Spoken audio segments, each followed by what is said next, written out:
हम कर रहे थे capital gain chapter. Capital gain chapter में आज हम एक नया सेक्शन समझने जा रहे हैं। पेज नंबर 98 देखिए बुक में, पेज नंबर 98। पेज नंबर 98 पर एक सेक्शन दे रखा है, सेक्शन 45 सबसेक्शन 5A। तो सेक्शन 45 सबसेक्शन 5A ये सिर्फ लैंड और बिल्डिंग पर ही एप्लीकेबल है। तो कैपिटल गेन सेक्शन का टाइटल क्या है? Capital gain on land building under joint development agreement. ये जॉइंट डेवलपमेंट एग्रीमेंट क्या होता है, इस बात को हम एक एग्जाम्पल से समझते हैं। Joint development agreement JDA, joint development agreement क्या है? सपोज मेरे पास लैंड और बिल्डिंग है, ठीक है। एक बिल्डर आया मेरे पास कि ये लैंड और बिल्डिंग आप मुझे दे दीजिए, ठीक है। ये लैंड बिल्डिंग आप मुझे दे दीजिए, मैं इसको तुड़वा कर इस पर एक रेजिडेंशियल कॉम्प्लेक्स बनाऊंगा, ठीक है। उसमें मैं 10 रेजिडेंशियल फ्लैट्स बनाऊंगा, यूनिट्स बनाऊंगा, ठीक है।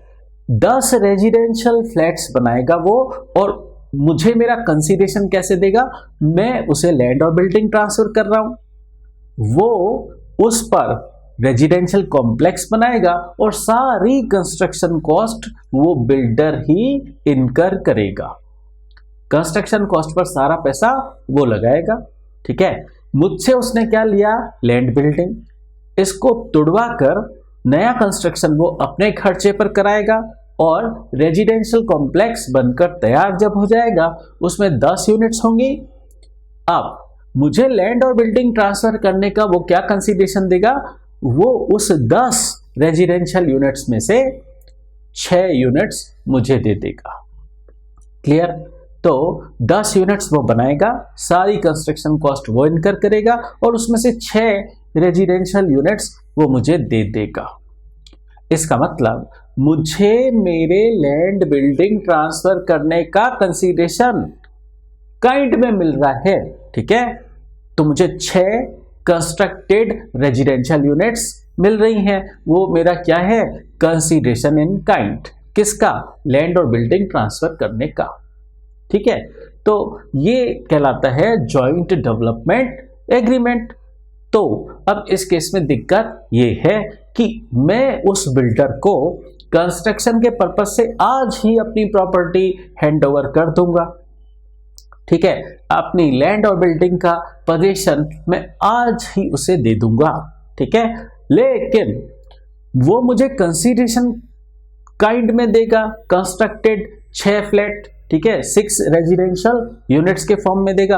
वो कंसीडरेशन तो मुझे सपोज 3 साल में मिलेगा। रीजन, ये कंस्ट्रक्शन उसका 3 साल तक चलेगा, ठीक है। तो कहने का मतलब मुझे जो कंसीडरेशन मिल रहा है वो 3 साल बाद मिल रहा है। अब सवाल पैदा होता है, मेरा टैक्सेबिलिटी ईयर कब माने? जब मैंने पोजीशन हैंडओवर कर दिया तब माने, या जब मुझे वो कंस्ट्रक्टेड 6 रेजिडेंशियल यूनिट्स मिलेंगी तब टैक्सेबल होगा? देखिए, हमने ट्रांसफर की डेफिनेशन पढ़ी थी। ट्रांसफर की डेफिनेशन हमें पढ़ी थी सेक्शन 2 सबसेक्शन 47 में। उसमें एक पॉइंट आया था कि transaction covered by section 53A of transfer of properties act. Transaction covered by section 53A of transfer of properties act 1882। उसमें अगर कोई पर्सन अपनी लैंड बिल्डिंग ट्रांसफर करे और उसका कंसीडरेशन उसको पार्ट भी मिल जाए, और ट्रांसफरी को वो पोजीशन दे देता है, बायर को वो पोजीशन दे देता है, भले ही उसे कंसीडरेशन पार्ट में मिला तो भी क्योंकि बायर को ट्रांसफरी को पोजीशन मिल गया है, इनकम टैक्स एक्ट पोजीशन को इंपॉर्टेंस देता है, तो ट्रांसफरी को पोजीशन मिल गया तो क्या टैक्सेबिलिटी ईयर उसी साल आ जाएगा क्या? अगर हम सेक्शन 2 सबसेक्शन 47 की उस लैंग्वेज को देखें कि section 53A of transfer of properties act 1882 के ट्रांजैक्शन का टैक्सेबिलिटी ईयर उसी ईयर आ जाएगा, जिस साल पोजीशन मैंने उस बिल्डर को हैंड ओवर किया। तो बताइए दिक्कत क्या आएगी। मेरी डीओटी तो ठीक है, पोजीशन जब मैंने ट्रांसफर किया लैंड और बिल्डिंग का उस बिल्डर को, तब की मान ली जाए, कोई दिक्कत नहीं है। बट मुझे कंसीडरेशन 3 साल बाद मिल रहा है, वो भी कंस्ट्रक्टेड 6 फ्लैट्स के फॉर्म में। ठीक है, तो क्या मेरा टैक्सेबिलिटी ईयर आज ही कर दे जब मैं पोजीशन हैंडओवर कर रहा हूं, तो दिक्कत नहीं होगी क्या? तो ये तो मेरे साथ नाइंसाफी हो रही है, मेरे साथ जेन्युइन हार्डशिप हो रही है कि मुझे आज ही टैक्सेबल कर रहे हैं, मैं अपना पोजीशन हैंडओवर कर रहा हूं और मुझे अभी तक बन के कुछ नहीं मिला, और मेरे को अभी टैक्सेबिलिटी ईयर कर देंगे। कंसीडरेशन तो 3 साल बाद मिल रहा है और टैक्सेबिलिटी अभी कर रहे हैं। तो गवर्नमेंट ने इस जेन्युइन हार्डशिप को देखकर एक सेक्शन बनाई, सेक्शन 45 सबसेक्शन 5A। तो देखिए ऑब्जेक्टिव क्या था सेक्शन को लाने के पीछे ऑब्जेक्टिव क्या था। अभी हमने बात की सेक्शन 2 सबसेक्शन 47, उसमें ट्रांसफर की डेफिनेशन में दे रखा है ऐसा कोई अरेंजमेंट, ऐसा कोई transaction where rights are handed over in execution of part performance of contract. उस बिल्डर ने मुझे थोड़ा सा ही मॉनेटरी पेमेंट किया तो मैंने उसको पोजीशन हैंड ओवर कर दिया, पार्ट परफॉर्मेंस ऑफ कॉन्ट्रैक्ट हुआ। Even though legal title has not been transferred. तो ट्रांसफर की इस डेफिनेशन को देखते हुए ये जो जॉइंट डेवलपमेंट एग्रीमेंट है, ट्रांसफर तो उसी साल मान लिया जाएगा जब ऑनर ने, इमूवेबल प्रॉपर्टी के ऑनर ने प्रॉपर्टी हैंडओवर कर दिए डेवलपर को, बिल्डर को। कहने का मतलब अगर उस डेफिनेशन के अकॉर्डिंग जाएं तो टैक्सेबिलिटी ईयर कब राइज हो जाएगा, जब लैंड ऑनर ने बिल्डर को अपनी लैंड और बिल्डिंग का पोजीशन हैंडओवर किया, उसी साल ही टैक्सेबिलिटी ईयर आ जाएगा। तो ये तो बड़ा प्रॉब्लम हो जाएगी उसके लिए।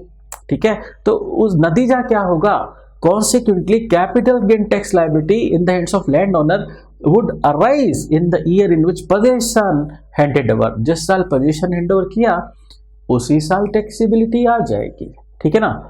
तो in spite of the fact that consideration जो मिल रहा है, जो एक्चुअली कंस्ट्रक्टेड प्रॉपर्टी मिल रही है, 6 रेजिडेंशियल फ्लैट्स मिल रहे हैं ना, वो तो कब मिल रहे हैं, will be received only after a couple of years, 3 साल बाद मिल रहे हैं। कहने का मतलब कि पोजीशन तो मैंने लैंड बिल्डिंग का आज ही ट्रांसफर कर दिया बिल्डर को, लेकिन मुझे जो मेरा कंसीडरेशन इन काइंड मिल रहा है, बदले में जो 6 रेजिडेंशियल यूनिट्स मिल रही हैं, वो तो 3 साल बाद मिल रही हैं। तो ये मेरे साथ जेन्युइन हार्डशिप हो गई। तो गवर्नमेंट क्या कर रही है, अब सेक्शन 45 सबसेक्शन 5A लेकर आई, with a view to minimize the genuine hardship which the owner of land may face in paying capital gain tax in the year of transfer, section 45 subsection 5A insert किया गया। ठीक है, अच्छा इसके provisions क्या हैं, डिटेल में बात करते हैं।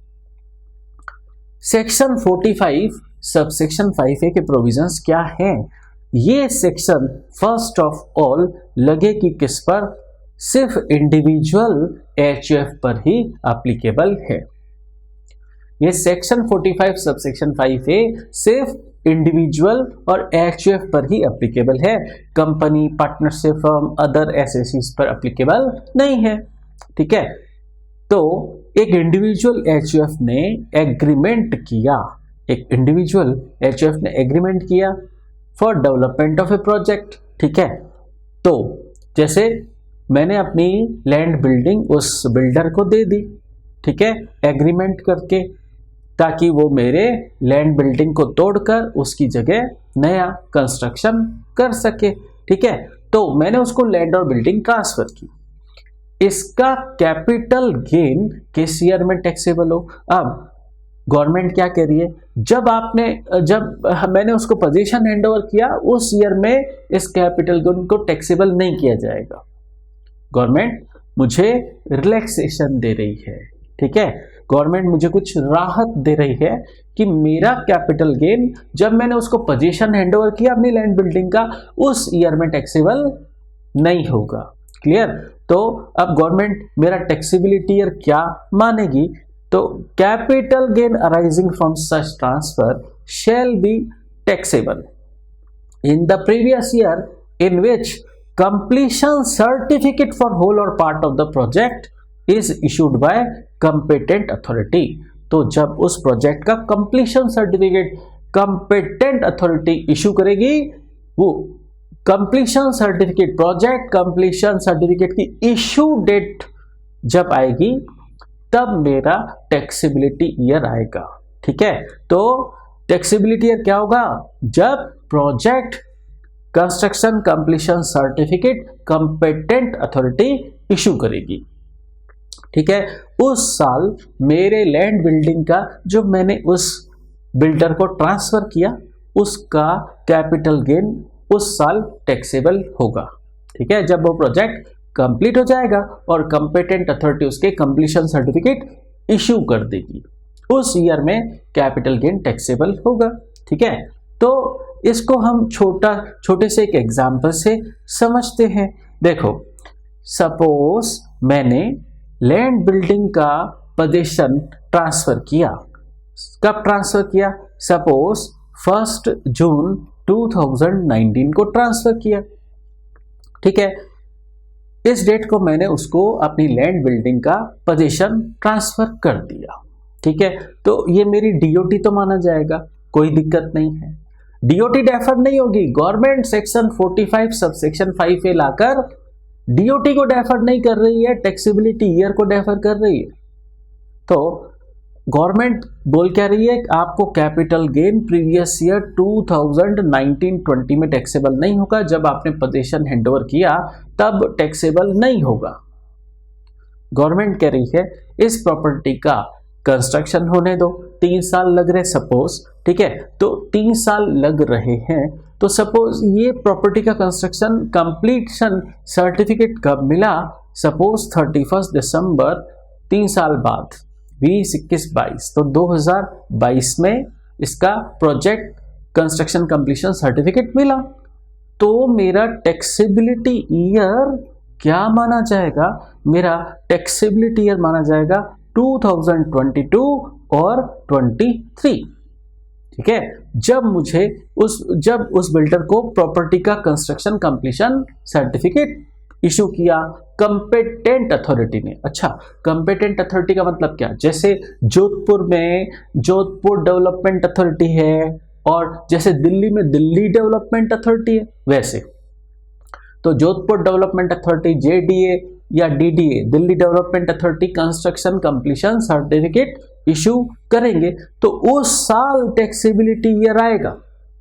ठीक है, डीओटी डेफर नहीं हो रही है, डीओटी तो वही रहेगी जिस दिन लैंड बिल्डिंग के ऑनर ने बिल्डर को पोजीशन हैंडओवर किया, डीओटी वही रहेगी, डीओटी डेफर नहीं होगी। सेक्शन 45 सब सेक्शन 5A सिर्फ टैक्सेबिलिटी ईयर को डेफर कर रहा है। समझ आई बात? ठीक है, और इस सिचुएशन में भी देखिए आपकी डीओटी टैक्सेबिलिटी ईयर में फॉल कर रही है क्या, बताओ, डीओटी टैक्सेबिलिटी ईयर में फॉल कर रही है क्या, नहीं। इस केस में भी डीओटी टैक्सेबिलिटी ईयर में फॉल नहीं कर रही है, तो ये भी स्पेसिफिक सिचुएशन है, capital gain in special situations. ठीक है, तो सेक्शन को डिटेल में डिस्कस करते हैं। इशू समझ आ गया आपको कि सेक्शन सिर्फ इंडिविजुअल HF पर एप्लीकेबल है और एक लैंड ऑनर बिल्डर के साथ एग्रीमेंट कर रहा है, तो वो लैंड बिल्डिंग ट्रांसफर जो बिल्डर को कर रहा है उस लैंड बिल्डिंग का कैपिटल गेन कब टैक्सेबल होगा, जब project construction completion certificate issue होगा कंपेटेंट अथॉरिटी के द्वारा, उस साल लैंड बिल्डिंग का कैपिटल गेन टैक्सेबल होगा। कहने का मतलब डीओटी डेफर नहीं हो रही है, सिर्फ टैक्सेबिलिटी ईयर डेफर हो रहा है। ठीक है, तो गवर्नमेंट ने इस तरीके से जेन्युइन हार्डशिप जो एसएससी के साथ हो रही थी उसको खत्म करने की कोशिश की है, तो ये काफी बड़ी रिलीफ है। चलिए अब इस सेक्शन की आगे की बात करें। इस केस में जो लैंड बिल्डिंग ऑनर ने ट्रांसफर की बिल्डर को, तो जो ऑनर है लैंड बिल्डिंग का, उसने लैंड बिल्डिंग ट्रांसफर की, तो वो ट्रांसफर टैक्सेबल है? यस, टैक्सेबल है। तो उसका सेल कंसीडरेशन क्या मानेंगे? उसको बदले में क्या मिल रहा है?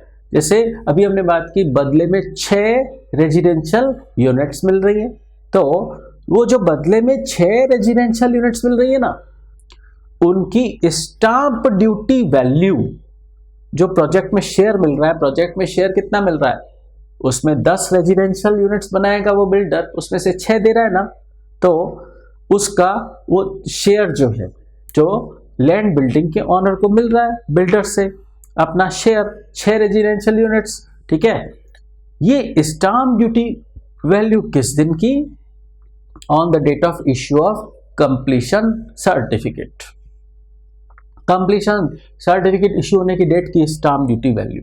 ठीक है, तो बदले में क्या मिला? 6 रेजिडेंशियल यूनिट्स, उनकी जो कंप्लीशन सर्टिफिकेट की इश्यू डेट के दिन की स्टाम्प ड्यूटी वैल्यू है वो लेंगे। और एग्रीमेंट के वक्त कई बार क्या करता है बिल्डर, लैंड और बिल्डिंग के ऑनर को कुछ मॉनेटरी कंसीडरेशन भी देता है, तो वो भी ऐड हो जाएगा। ठीक है, वो भी ऐड कर दो अगर है तो। ठीक है, तो ये चीज कहलाएगी क्या? Deemed sale consideration. किसकी?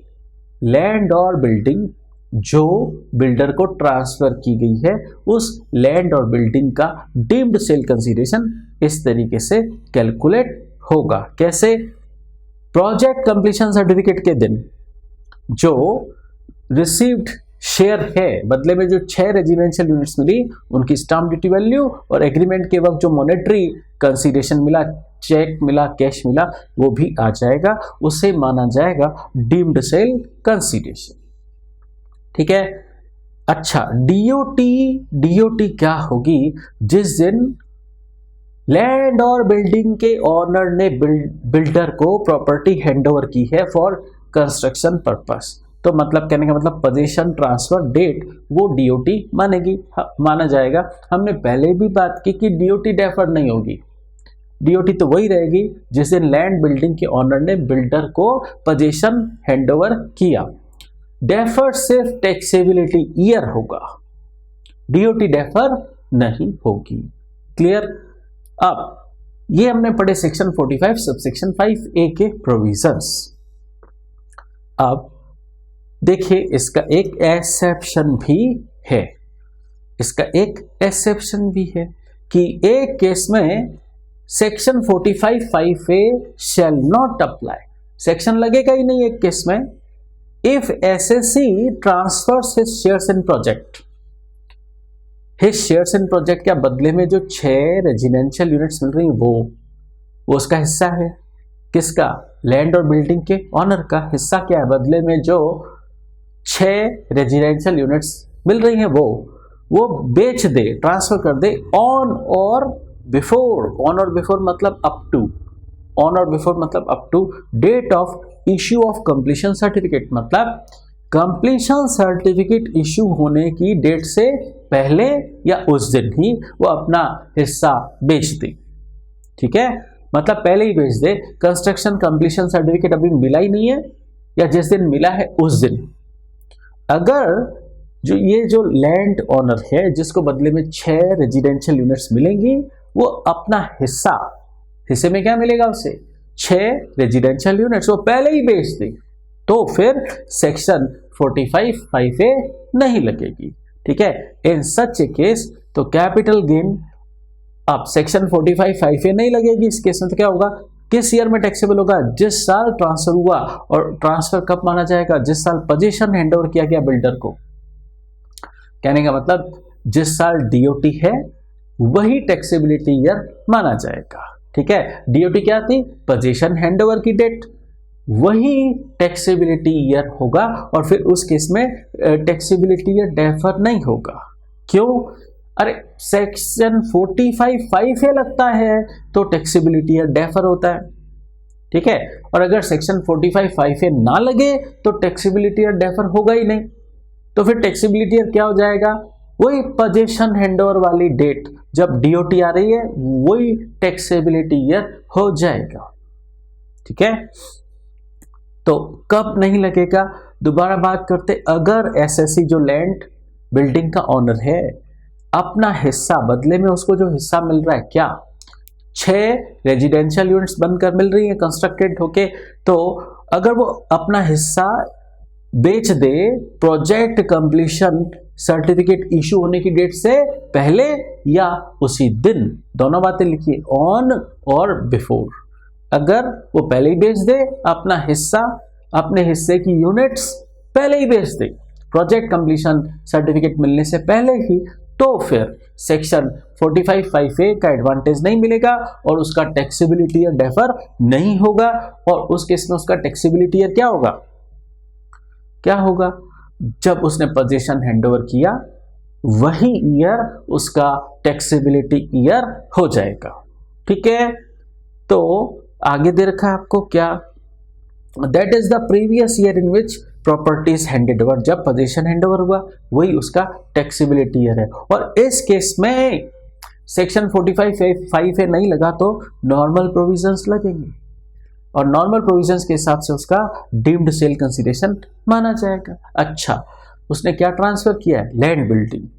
लैंड बिल्डिंग पर नॉर्मल प्रोविजंस क्या लगते हैं, सेक्शन 50C लगता है ना, सेक्शन 50C लगता है ना लैंड बिल्डिंग पर, वो नॉर्मल प्रोविजंस है, वो लग जाएंगे उस पर।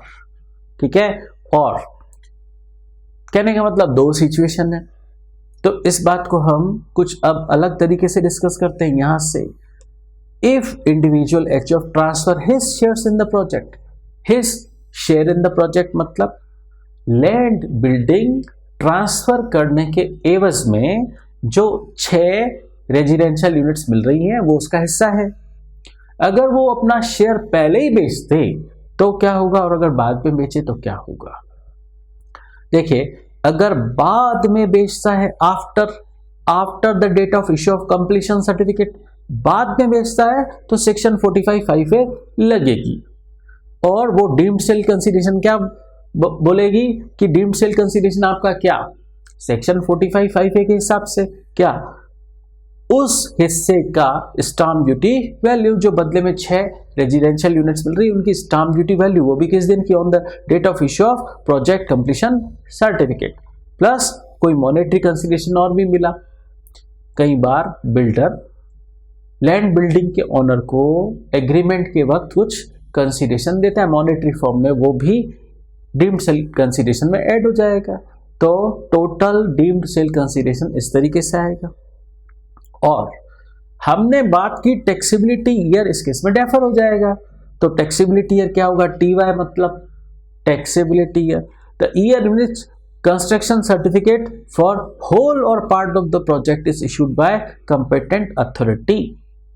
तो अब एक बात ध्यान देना, यहां पर दे रखा है होल और पार्ट, ठीक है, और होल और पार्ट को हमने ऊपर भी अंडरलाइन कर रखा है और इस होल और पार्ट ऑफ लिखने का नतीजा क्या होगा ये हम क्वेश्चन में देखेंगे। तो चाहे पूरे प्रोजेक्ट का कंप्लीशन सर्टिफिकेट आ जाए या इवन पार्ट कंस्ट्रक्शन सर्टिफिकेट भी आ जाए तो टैक्सेबिलिटी ईयर आ जाएगा। मतलब पार्ट कंस्ट्रक्शन कंप्लीशन सर्टिफिकेट आ जाए तो भी टैक्सेबिलिटी ईयर आ जाएगा, कारण लिखा है होल और पार्ट। ठीक है, बात समझ आई। तो टैक्सेबिलिटी ईयर डेफर हो जाता है अगर सेक्शन 45(5)(a) लगती है। क्लियर। और अगर अभी हमने एक्सेप्शन की बात की, एक्सेप्शन में क्या पड़ा, अगर ऑन और बिफोर मतलब up to the date of issue of completion certificate वो पहले ही अपना हिस्सा बेच दे तो टैक्सेबिलिटी ईयर डेफर नहीं होगा। नहीं होगा तो क्या होगा, टैक्सेबिलिटी ईयर फिर जिस साल उसने पोजीशन ट्रांसफर किया वही उसका टैक्सेबिलिटी ईयर हो जाएगा। ठीक है, और इस केस में deemed sale consideration normal provisions के हिसाब से निकाला जाएगा। और चूंकि ये लैंड और बिल्डिंग के ट्रांसफर का मामला है तो नॉर्मल प्रोविजंस का मतलब क्या, सेक्शन 50C। क्लियर। और सेक्शन 50C क्या बोलता है, एक्चुअल सेल कंसीडरेशन और stamp duty value whichever is higher. ठीक है, तो इस तरीके से डीम्ड सेल कंसीडरेशन निकाला जाएगा। क्लियर। देखिए आपका चाहे कॉलम फर्स्ट लगे, मतलब जब आपके सेक्शन 45 सबसेक्शन 5A लगे, चाहे फर्स्ट कॉलम हो चाहे आपका सेकंड कॉलम हो। डीओटी तो बोथ केसेस में, in both the cases DOT तो चेंज नहीं होगी। डीओटी क्या होगी इन दोनों केसेस में, जब प्रॉपर्टी का पोजीशन डेवलपर बिल्डर को हैंडओवर किया गया है, पोजीशन हैंडओवर डेट होगी डीओटी, पोजीशन हैंडओवर डेट होगी डीओटी दोनों ही केसेस में। ठीक है, बस डीओटी तो दोनों ही केसेस में सेम है, फर्क कहाँ आ रहा है, सिर्फ टैक्सेबिलिटी ईयर में। ठीक है, सेक्शन 45 5A लगे तो टैक्सेबिलिटी ईयर डेफर हो जाएगा।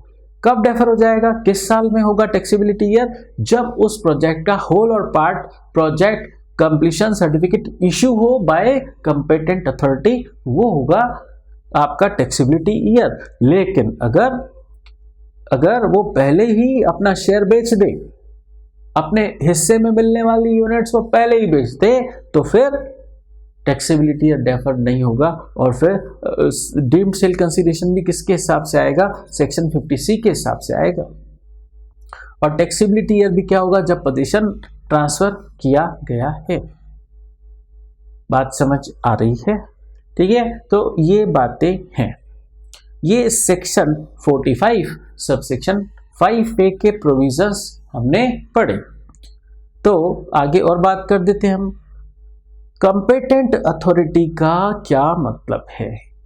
Authority empower to approve building plan by or under any law. हमने बात की जोधपुर के लिए जोधपुर डेवलपमेंट अथॉरिटी और दिल्ली के लिए दिल्ली डेवलपमेंट अथॉरिटी। और ये जो लैंड बिल्डिंग का ऑनर है, बिल्डर डेवलपर के साथ स्पेसिफाइड एग्रीमेंट करता है, इसी को तो कहते हैं जॉइंट डेवलपमेंट एग्रीमेंट। ठीक है, मीन्स ए रजिस्टर्ड एग्रीमेंट, इसकी रजिस्ट्री होती है, in which a person owning land building both agree to allow another person to develop a real estate project. Construction builder करेगा उस पर, on such land building builder construction करेगा। और बदले में क्या देगा, वो लैंड बिल्डिंग के ऑनर को बिल्डर क्या कंसीडरेशन पे करेगा, in consideration of a share being land building both in such project weather with और without payment of part consideration in cash. ठीक है, तो हो सकता है बिल्डर लैंड बिल्डिंग के ऑनर को कुछ मॉनेटरी कंसीडरेशन भी दे, और वो मैक्सिमम केसेस में कब होता है, at the time of agreement.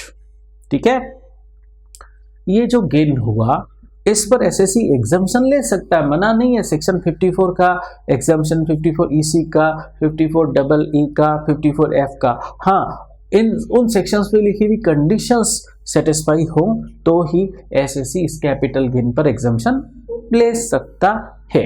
ठीक है, अब हम इसको एक प्रैक्टिकल क्वेश्चन से समझते हैं। तो प्रैक्टिकल क्वेश्चन करते हैं इस पर, आइए प्रैक्टिकल क्वेश्चन करते हैं इस पर। तो क्वेश्चन बैंक निकालिए, क्वेश्चन बैंक में आ जाइए, क्वेश्चन नंबर 15 में आ जाइए, क्वेश्चन नंबर 15 में आ जाइए। क्वेश्चन नंबर 15 दे रखा है आपको पेज नंबर 65 पर, पेज नंबर 65 पर आ जाइए। पेज नंबर 65 पर question number 15, mister P purchase a residential plot कब, 1 मई 1998 को, मतलब डीओए प्रायर टू 1 अप्रैल 2001 है। Clear, DOA prior to 1 April 2001 है। तो एक्चुअल कॉस्ट 60 लाख और एफएमवी दे रखी है आपको एज ऑन 1 अप्रैल 2001 80 लाख। तो इनकी कॉस्ट क्या 60 लाख और 80 lakh, whichever is higher. ठीक है, हमने पढ़ा था कि अगर date of acquisition prior to 1 April 2001 होती है तो एक्चुअल कॉस्ट और FMV as on 1 April 2001 whichever is higher को माना जाता है कॉस्ट ऑफ एक्विजिशन। क्लियर, फिर आगे, unique builder enters into a development agreement with mister P. Agreement कब हो रहा है, 1 जून 2019 को on the following terms and conditions. तो एग्रीमेंट की डेट 1 जून 2019 और एग्रीमेंट की शर्तें हैं। Point number 1, mister P will hand over possession of plot to unique builder. वो इसी दिन को, जिस दिन एग्रीमेंट हुआ है 1 जून 2019 को, इसी दिन वो पोजीशन हैंड ओवर कर देगा। अच्छा, इस दिन पोजीशन हैंड ओवर करेगा, तो ये मेरी हो गई डीओटी। बताइए, ये डीओटी है और ये डीओए है। ठीक है, तो डीओटी क्या है? 1 जून 2019 पोजीशन हैंड ओवर डेट। ठीक है, फिर एग्रीमेंट हो रहा है ना, इस दिन एग्रीमेंट भी हो रहा है और पोजीशन भी हैंड ओवर हो रहा है। क्लियर? तो अब बात करते हैं second point, unit builders will pay a cheque. 50 lakh का वो चेक देगा मिस्टर पी को एग्रीमेंट के डेट को, और एग्रीमेंट के डेट को ही पोजीशन भी हैंड ओवर हो रहा है। क्लियर?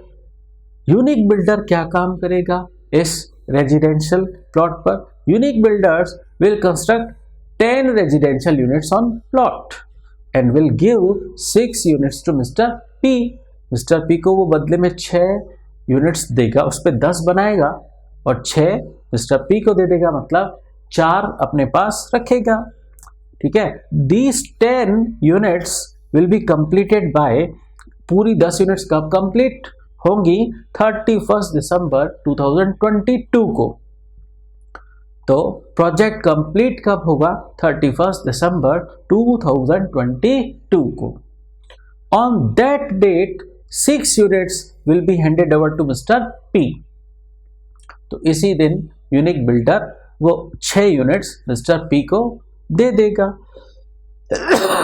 ठीक है, तो देखिए अब पॉइंट नंबर 4, रेजिडेंशियल प्लॉट जो मिस्टर पी ने दिया यूनिक बिल्डर को, उसकी स्टाम्प ड्यूटी वैल्यू दे रखी है पोजीशन हैंडओवर की डेट को, कब? 1 जून 2019 को, और उसकी stamp duty value 2 crore 35 lakh.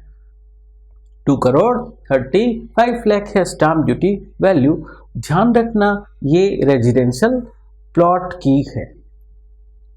ठीक है, अब आगे और भी स्टाम्प ड्यूटी वैल्यू दे रखी है। Stamp duty value of each unit on 31 दिसंबर 2022 को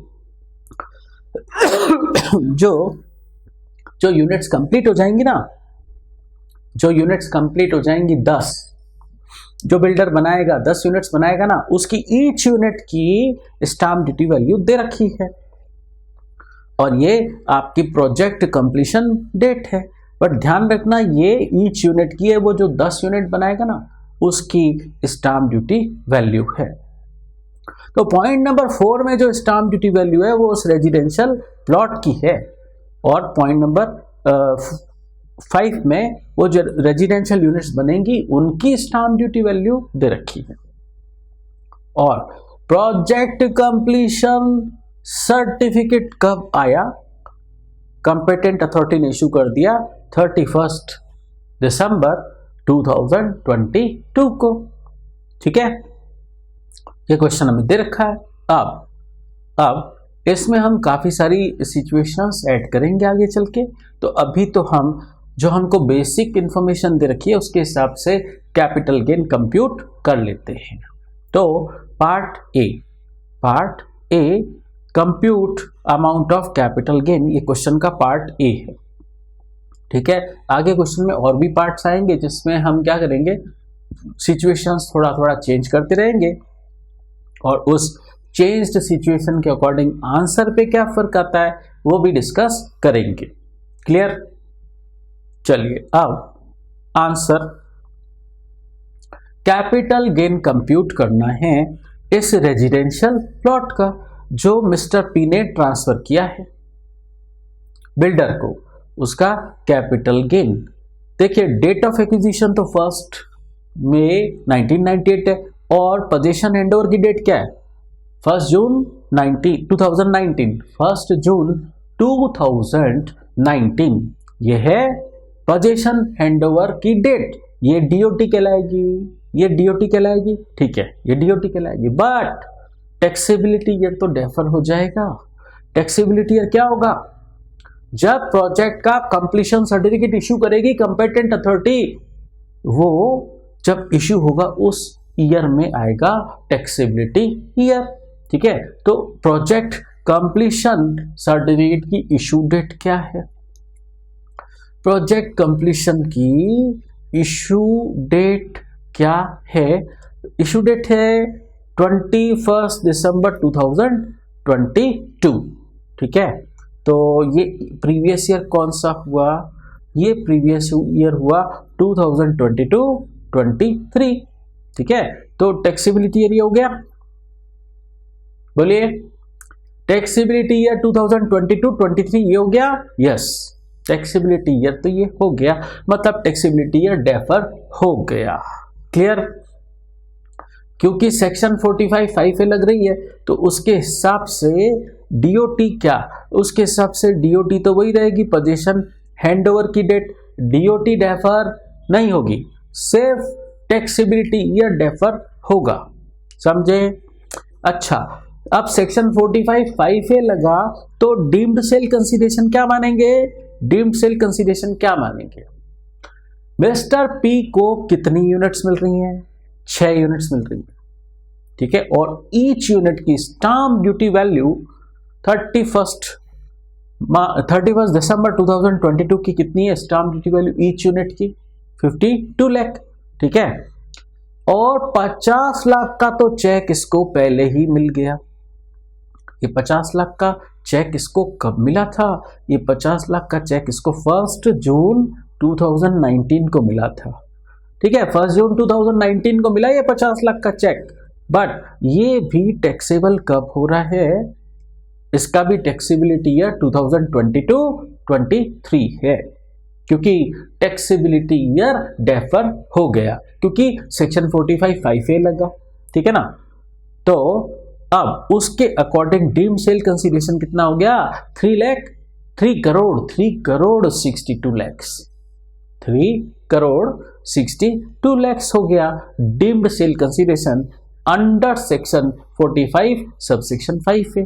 अब सवाल पैदा होता है कॉस्ट क्या?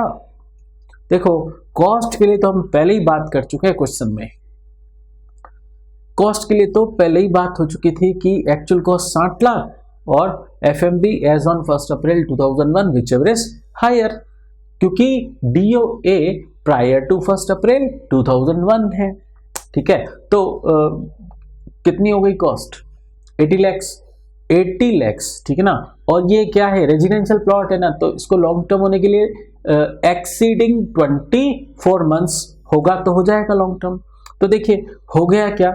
यस हो गया, एक्सीडिंग 24 मंथ्स होल्डिंग पीरियड हो गया, तो ये गेन क्या हो गया? Long term. लॉन्ग टर्म है तो इंडेक्सेशन होगा। इंडेक्सेशन कैसे करें? तो इंडेक्सेशन कैसे करें? 80 लाख का करना, 60 लाख और 80 lakh whichever is higher. और ऊपर क्या करें? ऊपर आएगा डीओटी का इंडेक्स। देखिए डीओटी तो आपकी क्या है? 1 जून 2019 उसका इंडेक्स ऊपर, और नीचे डीओए का इंडेक्स आएगा। डीओए क्या है आपकी? डीओए है 1 मई 1998, ठीक है। आपका बेस ईयर क्या है? 2012, और बेस ईयर 2012 का इंडेक्स क्या है? 100, तो उससे पुराने ईयर्स का भी इंडेक्स क्या? 100, ठीक है। तो अब कॉस्ट ऑफ एक्विजिशन आपकी आ गई 2,31,20,000, तो उसके अकॉर्डिंग इस रेजिडेंशियल प्लॉट का लॉन्ग टर्म कैपिटल गेन आ गया कितना? 1,30,80,000, ठीक है। ये इस रेजिडेंशियल प्लॉट का लॉन्ग टर्म कैपिटल गेन आया, और इसका टैक्सेबिलिटी ईयर हुआ 2022-23, मतलब असेसमेंट ईयर हुआ 23-24। क्लियर? तो ये तो हमने अभी क्वेश्चन की सिर्फ बेसिक बातें समझी। अब क्वेश्चन में हम थोड़ा थोड़ा चेंज करते जाते हैं और उसके हिसाब से समझेंगे कि उस चेंज का क्या इफेक्ट पड़ेगा। क्लियर? चलिए तो पार्ट बी, अब क्वेश्चन का पार्ट बी डिस्कस करने जा रहे हैं। क्वेश्चन का पार्ट बी क्या कह रहा है, will your answer change if residential plot was owned by P limited in street of mister P. मतलब वो लैंड बिल्डिंग किसकी है, लैंड किसकी है, पी लिमिटेड की, कंपनी की है। अच्छा, कंपनी पर सेक्शन 45(5)(a) नहीं लगता है, क्यों नहीं लगता है? अरे 45(5)(a) सिर्फ इंडिविजुअल एचयूएफ पे लगता है, तो अगर एसएससी कंपनी हुआ तो कहां से लगेगा उस पे 45(5)(a), उस पे नहीं लगेगा। अच्छा, तो 45 सबसेक्शन 5(a) नहीं लगेगा तो क्या होगा, नॉर्मल प्रोविजंस लगेंगे। लैंड बिल्डिंग है ना, तो नॉर्मल प्रोविजंस का मतलब ही क्या हुआ, सेक्शन 50C लगेगी, ठीक है ना। तो सेक्शन 50C लगेगी, इस केस में नॉर्मल प्रोविजंस लगेंगे, मतलब 50C लगेगी। लैंड और बिल्डिंग के लिए नॉर्मल प्रोविजंस का मतलब ही होता है 50C। चलिए, अब इस केस में सेक्शन 45(5)(a) नहीं लगा ना, तो टैक्सेबिलिटी डेफर नहीं होगा। जब आपके पोजीशन हैंडओवर की डेट है ना, वही डीओटी है, पोजीशन हैंडओवर की डेट है वही डीओटी है, और टैक्सेबिलिटी ईयर भी वही वाला साल है। टैक्सेबिलिटी ईयर क्या 2019-20 हो गया, और डीओटी वाला साल ही टैक्सेबिलिटी ईयर कहलाएगा। टैक्सेबिलिटी ईयर इस केस में डेफर नहीं होगा, क्योंकि सेक्शन 45 सबसेक्शन 5(a) अप्लाई नहीं हुआ, ठीक है। तो टैक्सेबिलिटी ईयर 2019-20 ही हो गया, असेसमेंट ईयर 2020-21। क्लियर। अब इस केस में डीम्ड सेल कंसीडरेशन क्या होगा, बोलो।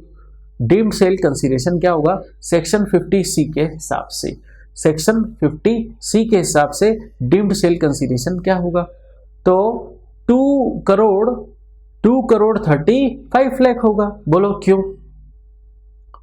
क्यों, बताइए क्यों होगा ऐसा, बोलो।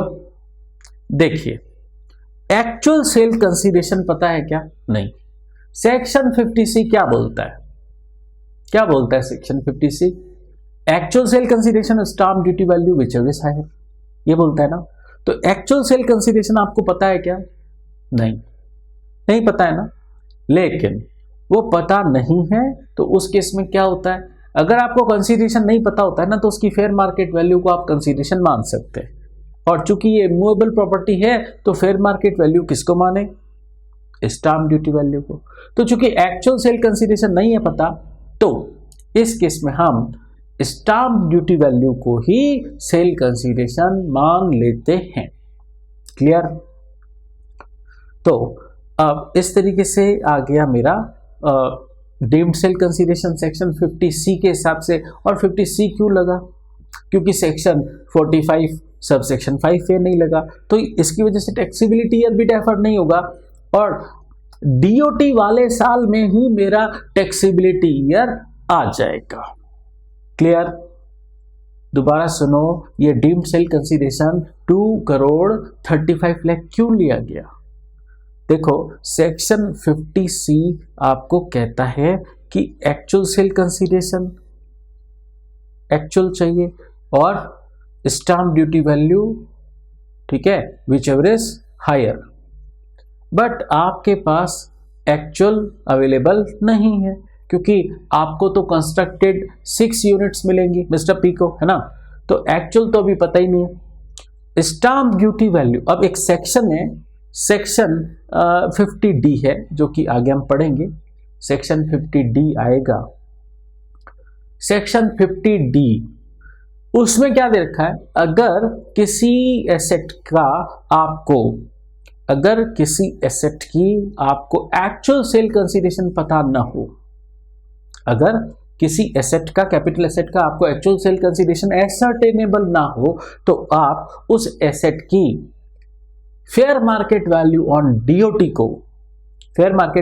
डीओटी को आप उसकी क्या मान सकते हैं, सेल कंसीडरेशन।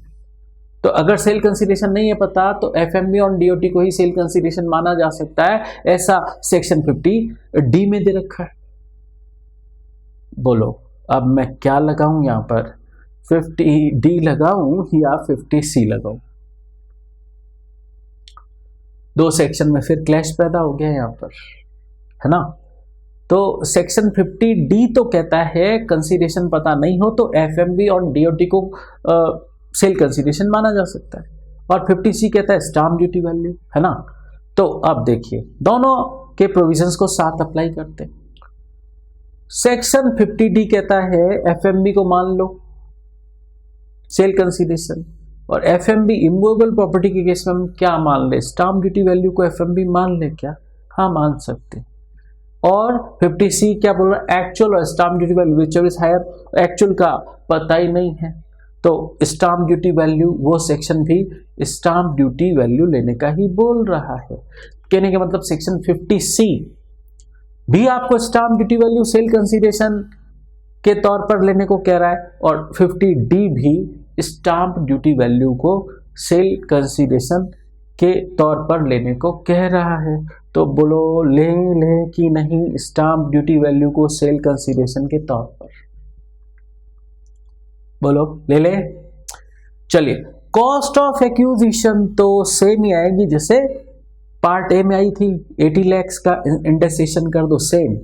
देखिए सेक्शन डीम्ड सेल कंसीडरेशन को लेकर है, तो कॉस्ट ऑफ एक्विजिशन तो सब जगह सेम आएगी, ठीक है ना। तो वो कॉस्ट आई क्या थी, पार्ट ए में क्या आई थी, पार्ट ए में कॉस्ट क्या आई थी 2,31,20,000, ठीक है। तो पार्ट बी में भी कॉस्ट ऑफ एक्विजिशन क्या आएगी, कॉस्ट ऑफ एक्विजिशन क्या आएगी 2,31,20,000। कॉस्ट ऑफ एक्विजिशन नहीं बदलेगी क्योंकि सेक्शन 45(5) तो डीम्ड सेल कंसीडरेशन को लेकर है ना, ठीक है। तो कॉस्ट ऑफ एक्विजिशन हम हर जगह यही लेंगे, क्लियर। चलिए तो इस केस में आपका लॉन्ग टर्म कैपिटल गेन आ गया कितना 3,80,000, और इसका टैक्सेबिलिटी ईयर डेफर हुआ नहीं, और टैक्सेबिलिटी ईयर कब 2019-20, ये हुआ आपका टैक्सेबिलिटी ईयर, क्योंकि सेक्शन 45(5) लगी ही नहीं, क्लियर। चलिए फिर अब पार्ट सी करते हैं। सपोज इन सिचुएशन ए, अब ढंग से समझना, part completion certificate for 2 units, part,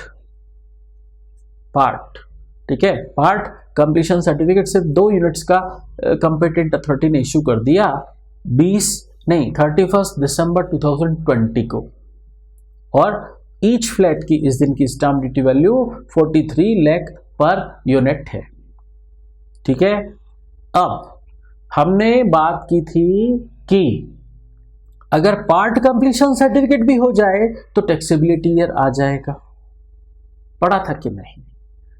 part completion certificate भी आ जाए तो टैक्सेबिलिटी ईयर पूरे के लिए आ जाएगा क्या, यस आ जाएगा। कहाँ लिखा था बताऊं, कहाँ लिखा था, देखो कहाँ लिखा था, ये आपके पेज नंबर 98 था, बुक में पेज नंबर 98। लैंग्वेज क्या थी, देखो language, certificate for whole or part of the project is issued by competent authority, ठीक है। मतलब पार्ट कंप्लीशन सर्टिफिकेट भी आ जाए ना तो पूरे के लिए टैक्सेबिलिटी ईयर हो जाएगा, क्लियर। तो देखो इस क्वेश्चन में क्या हुआ, पार्ट सी में क्या हुआ, सिर्फ 2 यूनिट्स का ही पार्ट कंप्लीशन सर्टिफिकेट मिला है, कब 31 दिसंबर 2020 को, और ईच फ्लैट की उस दिन SDV स्टाम्प ड्यूटी वैल्यू है 43 लाख पर यूनिट, ठीक है। तो टैक्सेबिलिटी ईयर तो अभी आ जाएगा, किसको देखेंगे हम, जब पार्ट कंप्लीशन सर्टिफिकेट मिला, कब मिला 31 दिसंबर 2020 को। तो देखो टैक्सेबिलिटी ईयर इस केस में क्या हो जाएगा, टैक्सेबिलिटी ईयर इस केस में 2020-21 हो जाएगा, कहने का मतलब असेसमेंट ईयर 2021-22 हो जाएगा।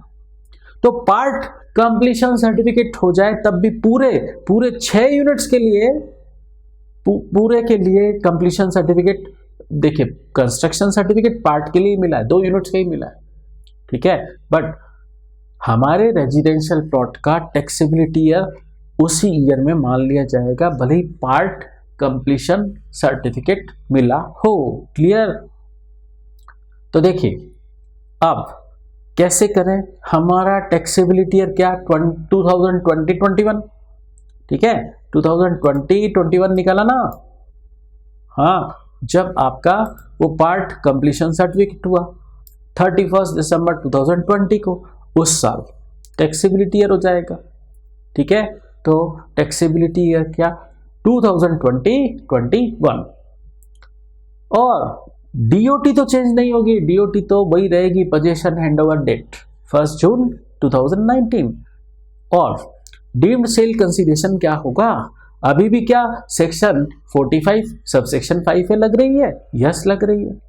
तो पूरी 6 यूनिट्स जो मिली बदले में, उसका 43 lakh stamp duty value each unit की, उससे मल्टीप्लाई कर देंगे, और 50 लाख का जो चेक मिला, वो चेक भी कब मिला था, वो चेक भी ध्यान रहे 1 जून 2019 को मिला था, बट वो भी टैक्सेबल कब हो रहा है 2020-21 में। क्लियर? तो अभी भी सेक्शन 45 सबसेक्शन 5 में लग रहा है, और डीम्ड सेल कंसीडरेशन क्या माना जाएगा 3 crore 8 lakh. Clear? Cost of acquisition की बात मैं नहीं करूंगा, वो तो सेम है सब जगह, कितनी 2 करोड़ 31,20,000। तो LTCG आ गया इस रेजिडेंशियल प्लॉट का कितना 76,80,000। क्लियर? ये रेजिडेंशियल प्लॉट का था, ठीक है। सेल कंसीडरेशन ये सब LTCG किसका है, रेजिडेंशियल प्लॉट का, ठीक है।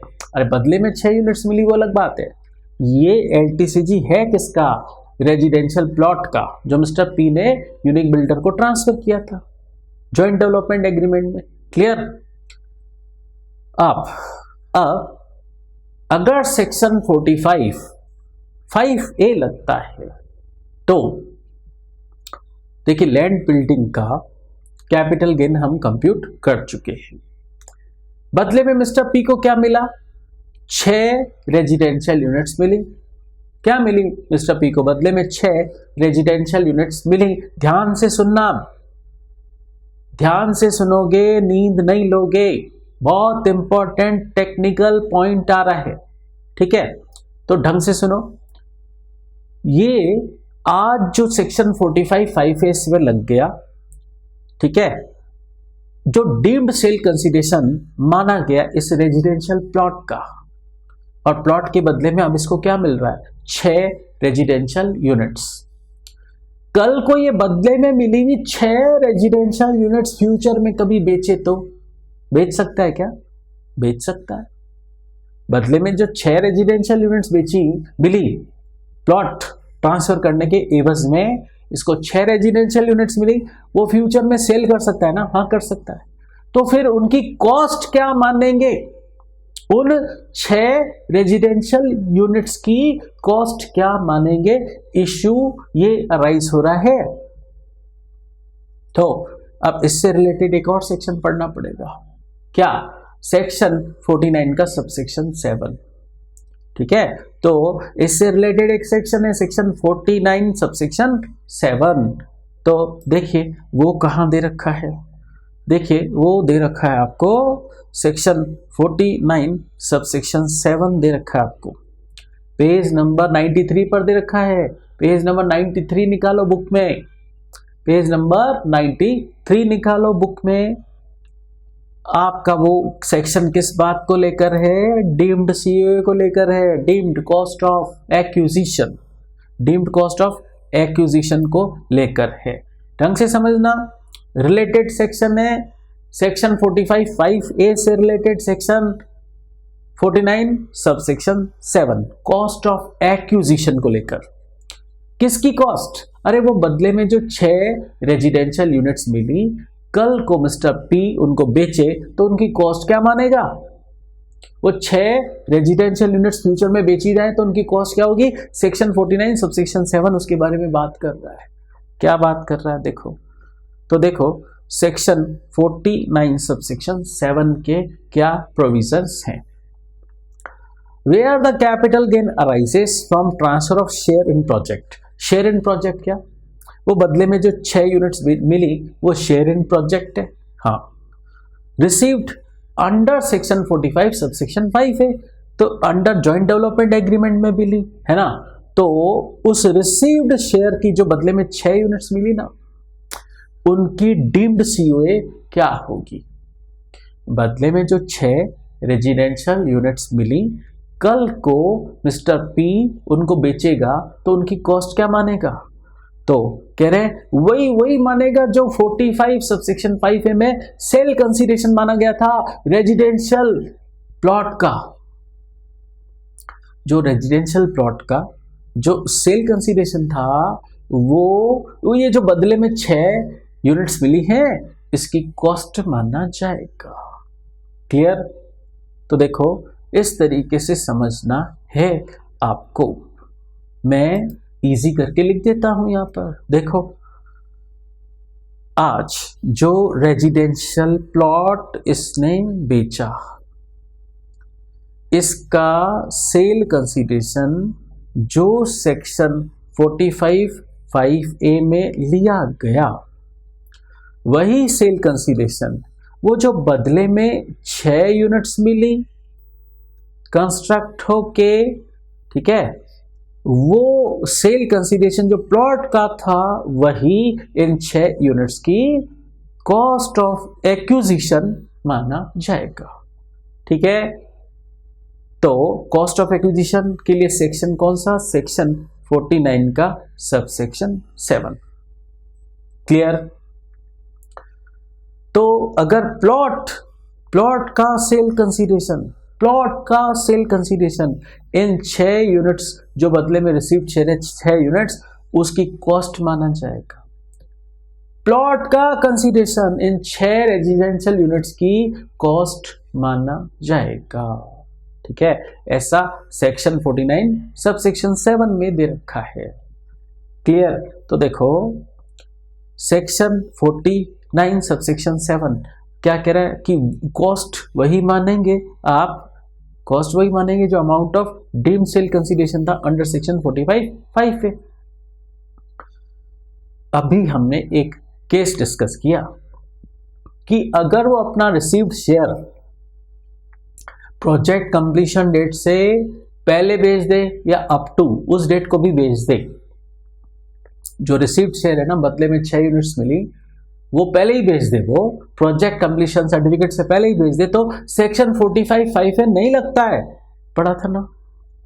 तो उस केस में क्या होगा, तो जब सेक्शन 45(5) ना लगे तो जब देखिए इस बात को भी हम यहां से समझते, देखो जब उस प्लॉट के लिए सेक्शन 45(5) नहीं लग रही, तो उन 6 यूनिट्स जो बदले में मिल रही हैं उनके लिए भी सेक्शन 49 सबसेक्शन 7 नहीं लगेगी। ठीक है, कहने का मतलब जब प्लॉट के लिए सेक्शन 45(5) लगे तब जाके उन 6 यूनिट्स के लिए 49 सबसेक्शन 7 लगेगी। क्लियर। तो देखो यहां पर क्या दे रखा है, एक नोट दे रखा है, नोट को ढंग से समझना। However if share in project is transferred, वो बदले में मिली 6 यूनिट्स को बेच दे on or before the date of completion certificate by the competent authority, then section 49 subsection 7 shall not be applicable. ठीक है, तो कहने का मतलब ये कि जब प्लॉट पर सेक्शन 45 सबसेक्शन 5(a) नहीं लगा, तो वो जो बदले में 6 यूनिट्स मिली शेयर इन प्रोजेक्ट, बदले में 6 यूनिट्स मिली शेयर इन प्रोजेक्ट, उसकी कॉस्ट के लिए भी सेक्शन 49 सबसेक्शन 7 नहीं लगेगा। ठीक है, नहीं लगेगा। ठीक है, क्लियर। अब आगे तो सेक्शन 49 सबसेक्शन 7 समझ लिया। चलो अब क्वेश्चन बैंक में आ जाओ, इससे रिलेटेड एक बात कंप्लीट करते हैं। अब देखिए सिचुएशन नंबर डी में आते हैं, सिचुएशन नंबर डी में आते हैं। देखिए कह रहे हैं यहां पर कि कह रहे सिचुएशन नंबर ए एंड सी में जब सेक्शन 45(5)(a) लगा, चेक करके बताओ क्या सिचुएशन नंबर ए और सी में सेक्शन 45(5)(a) लगा कि नहीं लगा? लगा, ठीक है ना। तो मिस्टर पी ने 2 यूनिट्स बेच दी। कब बेची? कब बेची? 11 Feb 2023 को, ठीक है। तो क्या पहले बेची या बाद में बेची? आपका प्रोजेक्ट कंप्लीशन सर्टिफिकेट की डेट क्या है? पहले बेची या बाद में बेची, ये सोचना है। उसने अपने हिस्से की यूनिट्स प्रोजेक्ट कंप्लीशन सर्टिफिकेट से पहले बेची या बाद में बेची? तो देखिए बेचने की डेट आपको दे रखी है, बेचने की डेट है 11 Feb 2023, ठीक है। अब इसका प्रोजेक्ट कंप्लीट कब हुआ? इसका प्रोजेक्ट कंप्लीट कब हुआ? इसका प्रोजेक्ट कंप्लीट हुआ 31 दिसंबर 2022 को, ठीक है। 31 दिसंबर 2022 को, ठीक है। और ये बेच कब रहा है? 23 में, मतलब बाद में बेच रहा है। ये अपने हिस्से की यूनिट्स बाद में बेच रहा है, तो सेक्शन 45(5)(a) लगेगा, लगेगा ना। पहले बेच देता तो 45(5)(a) नहीं लगता है ना, लेकिन अब इस केस में लगेगा। तो लगेगा तो इस रेजिडेंशियल प्लॉट के लिए 45 सबसेक्शन 5(a) लगा, तो ये 6 यूनिट्स फ्यूचर में बेच रहा है, 6 में से 2 बेच रहा है, तो उसकी कॉस्ट क्या? तो फिर इसकी कॉस्ट के लिए जब प्लॉट के लिए डीम्ड सेल कंसीडरेशन 45(5)(a) के हिसाब से हुआ, तो जो बदले में 6 रेजिडेंशियल यूनिट्स मिली शेयर इन प्रोजेक्ट, उसकी कॉस्ट क्या? सेक्शन 49 सब सेक्शन 7 के हिसाब से होगी। और सिचुएशन नंबर ए में और सी में 45(5)(a) लगा, और तब डीम्ड सेल कंसीडरेशन इतना था। सिचुएशन नंबर ए में 3,62 लाख और सिचुएशन नंबर सी में 3 करोड़ 8 लाख, ठीक है। तो 6 यूनिट्स है ना, डिवाइड बाय 6 कर लो, डिवाइड बाय 6। ये डीम्ड सेल कंसीडरेशन ही फ्यूचर में उन रिसीव्ड यूनिट्स के लिए कॉस्ट बन जाएगा, ठीक है। प्लॉट का सेल कंसीडरेशन उन 6 यूनिट्स की रिसीव्ड शेयर की कॉस्ट माना जाएगा। क्लियर? तो डिवाइड बाय 6 कर दो क्योंकि 6 यूनिट्स थी। अब एक बात और, डीओए क्या मानेंगे? देखो डीओए क्या मानेंगे सिचुएशन नंबर ए में, सिचुएशन नंबर ए में डीओए क्या मानेंगे? सिचुएशन नंबर ए में तो आपका प्रोजेक्ट कंप्लीशन सर्टिफिकेट जब मिला वो डीओए है। सिचुएशन नंबर ए में आपको प्रोजेक्ट कंप्लीशन सर्टिफिकेट कब मिला? 31 दिसंबर 2022 को, ठीक है, तो वो डीओए हो जाएगी। और सिचुएशन नंबर सी में 2 यूनिट्स का प्रोजेक्ट कंप्लीशन सर्टिफिकेट पहले का था, 2 यूनिट्स के लिए पहले का था ना। अरे सोच के बताओ, 2 यूनिट्स का वो पार्ट कंप्लीशन सर्टिफिकेट लेके आ गया था ना सिचुएशन नंबर सी में। देखो बताऊं क्या? देखो ये रहा, देखो ये रहा, यहां पर दे रखा है कि वो पार्ट कंप्लीशन सर्टिफिकेट ले आया, 2 यूनिट्स के लिए ले आया। पार्ट कंप्लीशन सर्टिफिकेट कब ले आया? 2 यूनिट्स के लिए 31 दिसंबर 2020 को। तो इन 2 यूनिट्स की डीओए तो इसी दिन आ जाएगी, इन 2 यूनिट्स की डीओए तो इसी दिन आ जाएगी ना, 31 दिसंबर 2020 को। और बाकी की 4 यूनिट्स का क्या?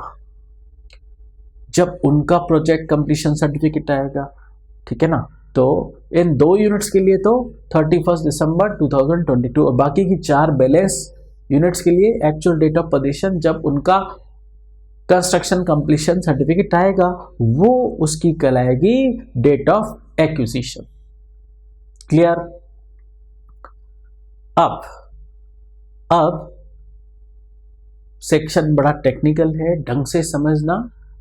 थोड़ा सा भी आपने अपना माइंड इधर उधर किया नहीं कि आपको पूरा क्वेश्चन का सत्यानाश हो जाएगा, तो ढंग से समझना।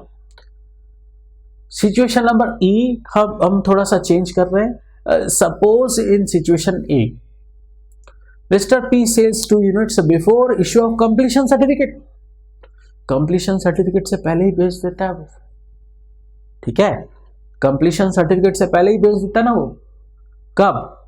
अब सिचुएशन चेंज कर रहे हैं कि वो अपना रिसीव्ड शेयर बदले में जो 6 यूनिट्स मिली उसमें से 2 पहले ही बेच देता है। कब? 31 अगस्त 2021 को, 31 अगस्त 2021 को, मतलब प्रोजेक्ट कंप्लीशन सर्टिफिकेट से पहले ही, क्योंकि इसका सिचुएशन ए में प्रोजेक्ट कंप्लीशन सर्टिफिकेट क्या हो रहा है, 31 दिसंबर 2022, 31 दिसंबर 2022 हो रहा है, तो इसका प्रोजेक्ट कंप्लीशन सर्टिफिकेट तो 31 दिसंबर 2022 हो रहा है, और ये बेच कब रहा है? पहले ही बेच रहा है। तो अगर अपना ये रिसीव्ड शेयर पहले ही बेचेगा तो सेक्शन 45 सब सेक्शन 5A नहीं लगेगा, तो टैक्सेबिलिटी या डेफर नहीं होगा। तो टैक्सेबिलिटी या डेफर नहीं होगा तो फिर इसका टैक्सेबिलिटी ईयर हो जाएगा जब पोजीशन हैंडओवर किया, मतलब डीओटी वाला ईयर ही टैक्सेबिलिटी ईयर हो जाएगा। डीओटी वाला ईयर ही टैक्सेबिलिटी ईयर हो जाएगा, टैक्सेबिलिटी ईयर डेफर नहीं होगा, सेक्शन 45 5A नहीं लगेगा। क्लियर? तो देखो हमने पढ़ा कि section 45 5A shall not be applicable. क्यों? एसएससी अपना हिस्सा share in project before issue of completion certificate बेच रहा है, ठीक है। तो फिर कैपिटल गेन कब टैक्सेबल होगा? जब प्रॉपर्टी हैंडओवर की गई। प्रॉपर्टी हैंडओवर कब की गई? प्रॉपर्टी हैंडओवर कब की गई? 1 जून 2019 को, तो वही टैक्सेबिलिटी ईयर होगा, ठीक है। तो टैक्सेबिलिटी ईयर आपका 2019-20 होगा, मतलब असेसमेंट ईयर 2021 होगा। क्लियर? अब एक लफड़ा और पैदा हो गया। क्या? एक लफड़ा और पैदा हो गया, आपको टैक्सेबिलिटी ईयर अभी आ गया, 1 जून 2019 को ही आ गया आप टैक्सेबिलिटी ईयर, लेकिन आपको अपना सेल कंसीडरेशन नहीं पता है क्या? बोलो। 1 जून 2019 को आपको अपना सेल कंसीडरेशन नहीं पता है। तो क्यों नहीं पता है उसका कारण समझो। अरे ये फ्लैट अभी आपको बन के कहां मिले? बन के तो बाद में मिलेंगे ना, लेकिन इसका टैक्सेबिलिटी ईयर तो अभी आ गया, तो सेल कंसीडरेशन इस केस में पता नहीं है, क्योंकि वो तो फ्यूचर में मिलेगा, वो तो इन काइंड मिलेगा ना। 6 रेजिडेंशियल यूनिट्स तैयार होके मिलेगी, तो वो तो बाद में मिलेगी, तो उनका हम वैल्यू अभी कैसे निकाल सकते हैं? तो 1 जून 2019 को हमारा स्टेटस क्या है? हमें सेल कंसीडरेशन एसर्टेनेबल नहीं है। क्लियर? तो क्या करें अब? कैसे निकालें सेल कंसीडरेशन? पता नहीं है। तो मैंने अभी कहा था एक सेक्शन है 50D, सेक्शन 50D। तो चलो पहले 50D भी पढ़ लेते हैं, उसके क्या प्रोविजंस हैं। सेक्शन 50D पढ़ लेते हैं, उसके क्या प्रोविजंस हैं वो भी देख लेते हैं। आ जाइए 50D पहले पढ़ लेते हैं। ये दे रखी है आपको पेज नंबर 103 पर। पेज नंबर 103 निकालिए, पेज नंबर 103 निकालिए, पेज नंबर 103 निकालो। तो सेक्शन 50D क्या कह रहे हैं? FMV of capital asset on DOT. DOT के दिन की FMV to be taken as sale consideration. DOT के दिन की एफएमवी को सेल कंसीडरेशन मान लो।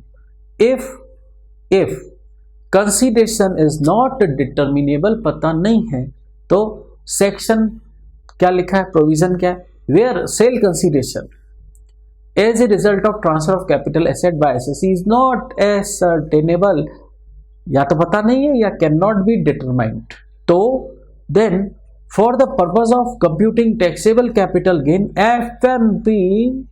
FMB on of such asset on DOT shall be deemed to be sale consideration. Clear? अब तो एफएमबी ऑन डीओटी को सेल कंसीडरेशन माना जा सकता है अगर सेल कंसीडरेशन पता ना हो तो इस क्वेश्चन में यही लफड़ा आ रहा है कि 1 जून 2019 को कंसीडरेशन पता नहीं है, क्योंकि वो कंस्ट्रक्टेड यूनिट्स तो अभी एग्जिस्टेंस में ही नहीं है, अब तैयार होंगी, अभी कंस्ट्रक्शन होगा, येट टू बी कंस्ट्रक्टेड है वो।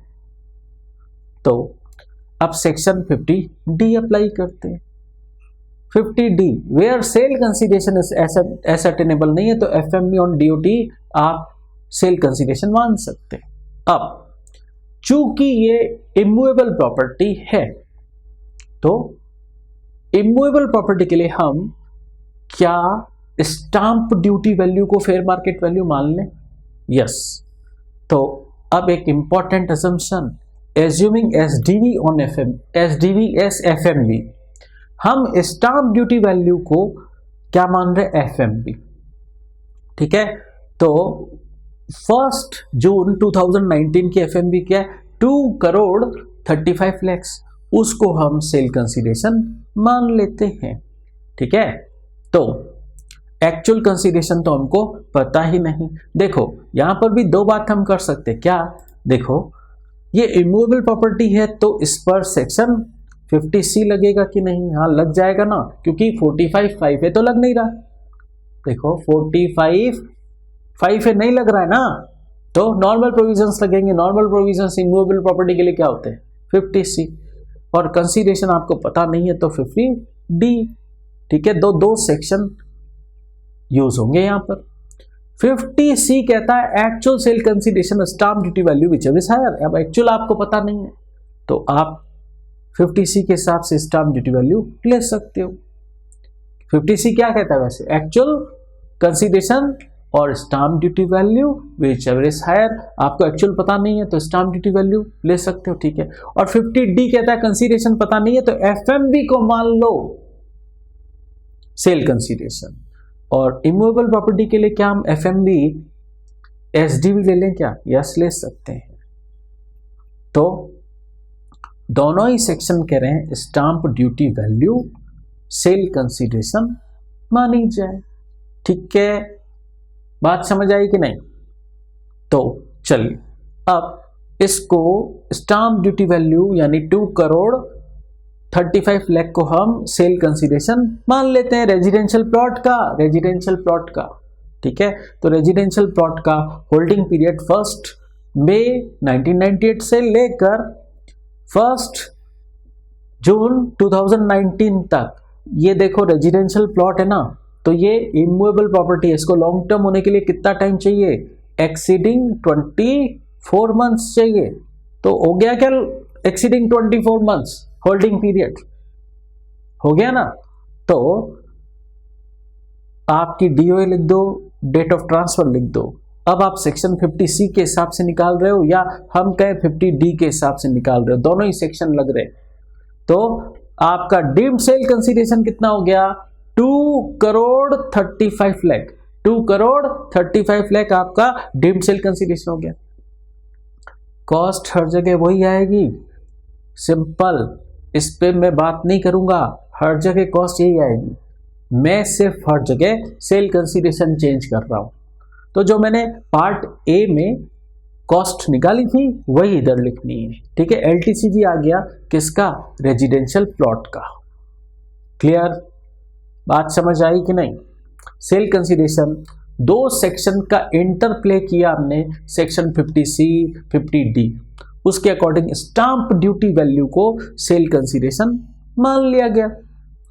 अब एक बात समझना, ढंग से समझना, ठीक है। ढंग से समझना मतलब ढंग से समझना, बहुत ही इंपॉर्टेंट। आज ये सेल कंसीडरेशन है, डीम्ड एसडीवी बन गया इस प्लॉट का सेल कंसीडरेशन, ठीक है।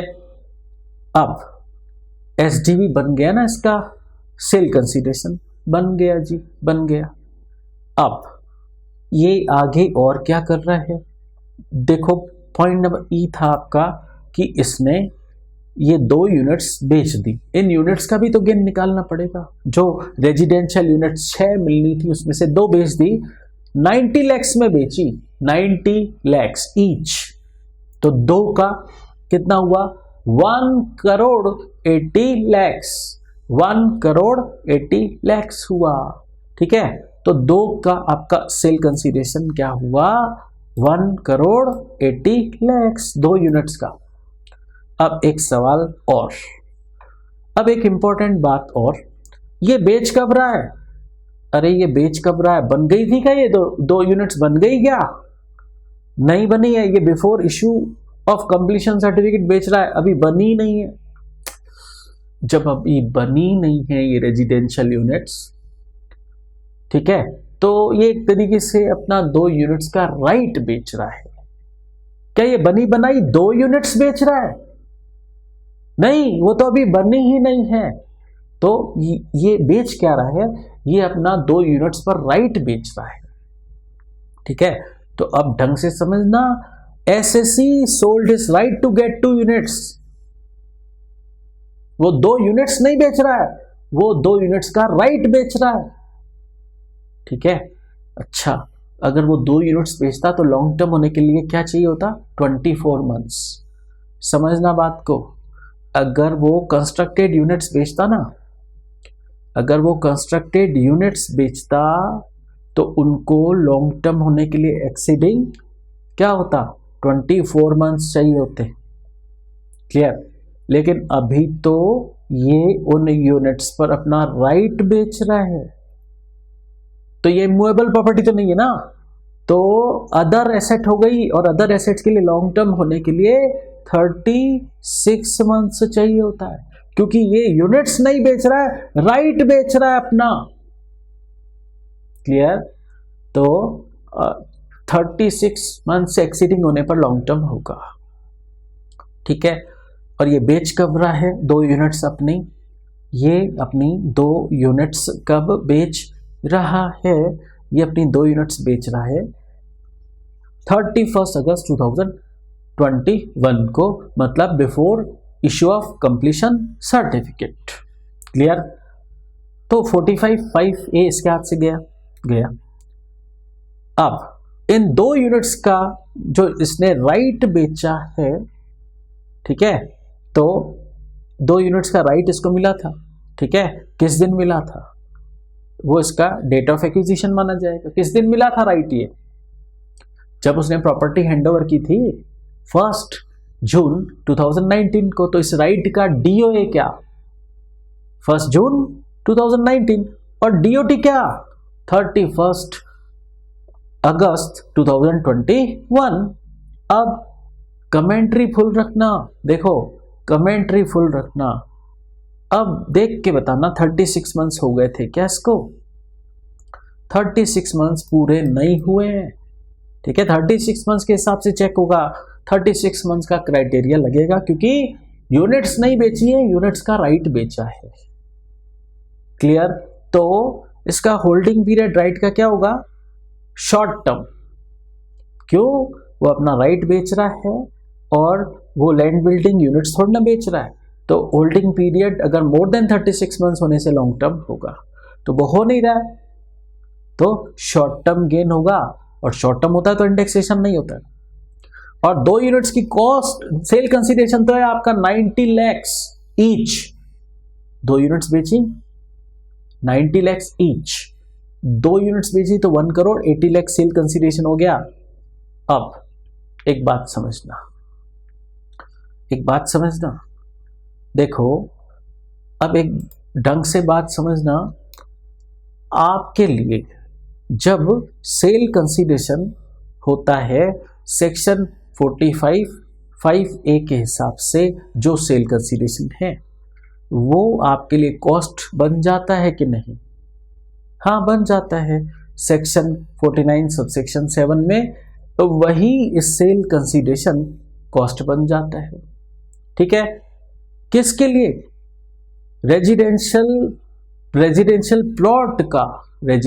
प्लॉट का सेल कंसीडरेशन बदले में जो यूनिट्स मिली उनकी कॉस्ट बन जाता है। तो अब एक बात समझना, जब सेक्शन 45(5)(a) ना लगे तो सेल कंसीडरेशन किसके हिसाब से होता है? 50C या 50D के हिसाब से होता है। ठीक है, और उसमें आपने सेल कंसीडरेशन किसको माना? स्टाम्प ड्यूटी वैल्यू को। अरे नींद मत लेना, ढंग से समझना। स्टूडेंट बार बार फिर ये पॉइंट पूछते हैं, सर ये कैसे आया? ढंग से समझना। तो 50C और 50D लगता है तो उसमें स्टाम्प ड्यूटी वैल्यू को सेल कंसीडरेशन माना जाता है प्लॉट की। क्लियर? तो ये जो सेल SDV है वो इनकी अब कॉस्ट मानेगी नहीं, इन यूनिट्स की।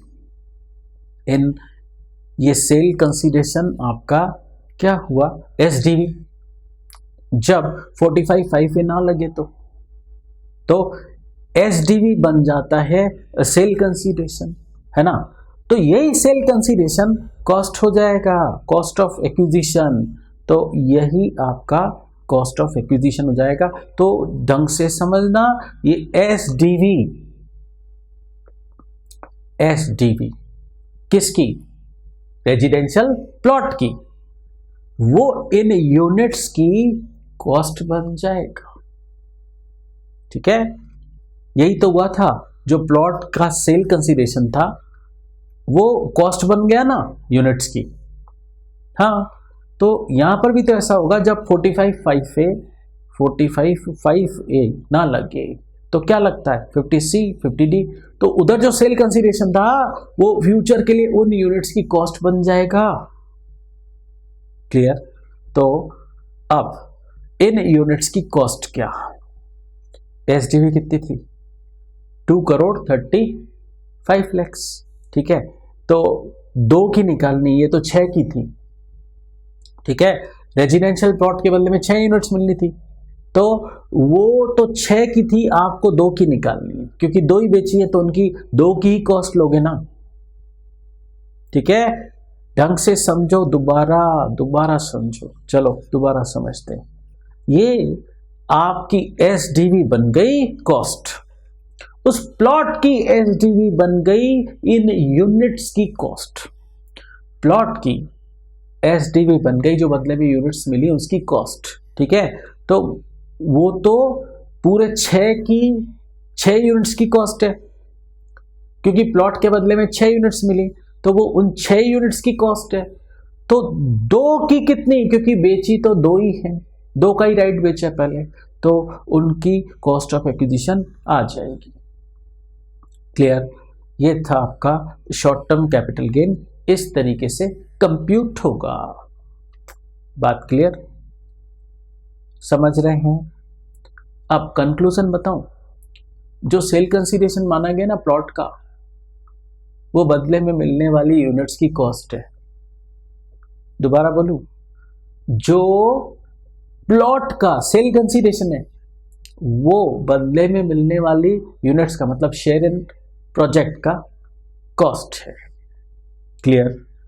तो जब आप पे 45(5)(a) लगता है, उसमें जो सेल कंसीडरेशन आता है वो कॉस्ट बन जाता है। तो जो अगर आप पर सेल कंसीडरेशन के वक्त 50C या 50D लगे तो उस वक्त जो स्टाम्प ड्यूटी वैल्यू थी वो बन जाएगी ना कॉस्ट। तो ये इसी वजह से 2,35 लाख कॉस्ट बना। बात समझे कि नहीं? तो इस तरीके से कॉस्ट निकालिए।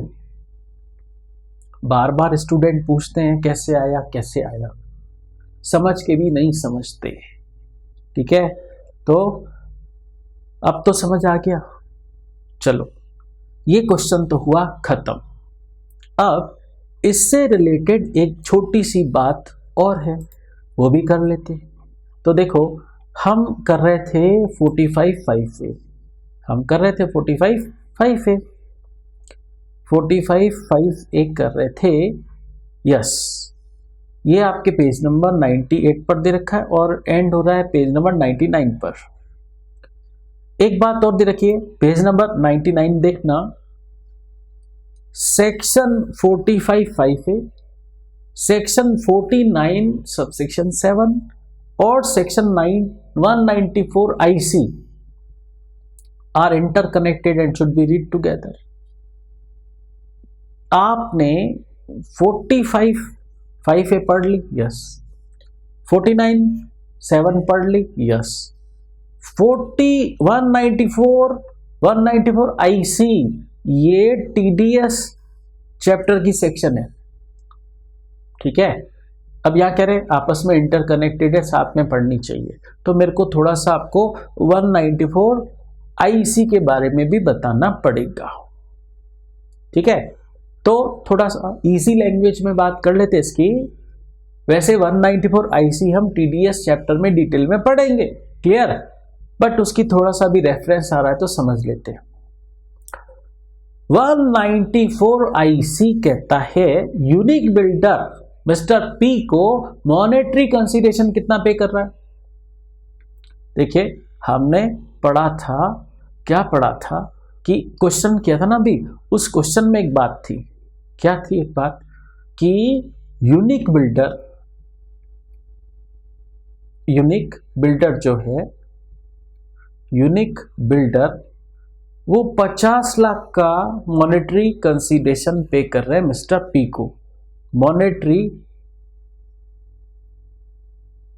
कंसीडरेशन कितना पे किया, 50 लाख, ठीक है, ठीक है।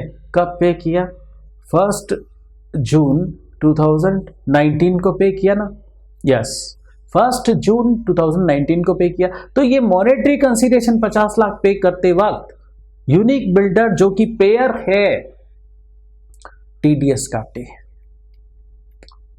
अंडर सेक्शन 194 IC में TDS काटे, ठीक है।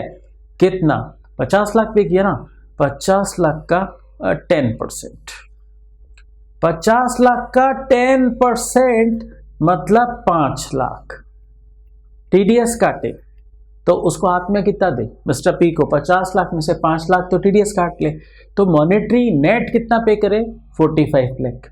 TDS की कंप्लायंस करनी पड़ेगी सेक्शन 194 IC, ठीक है।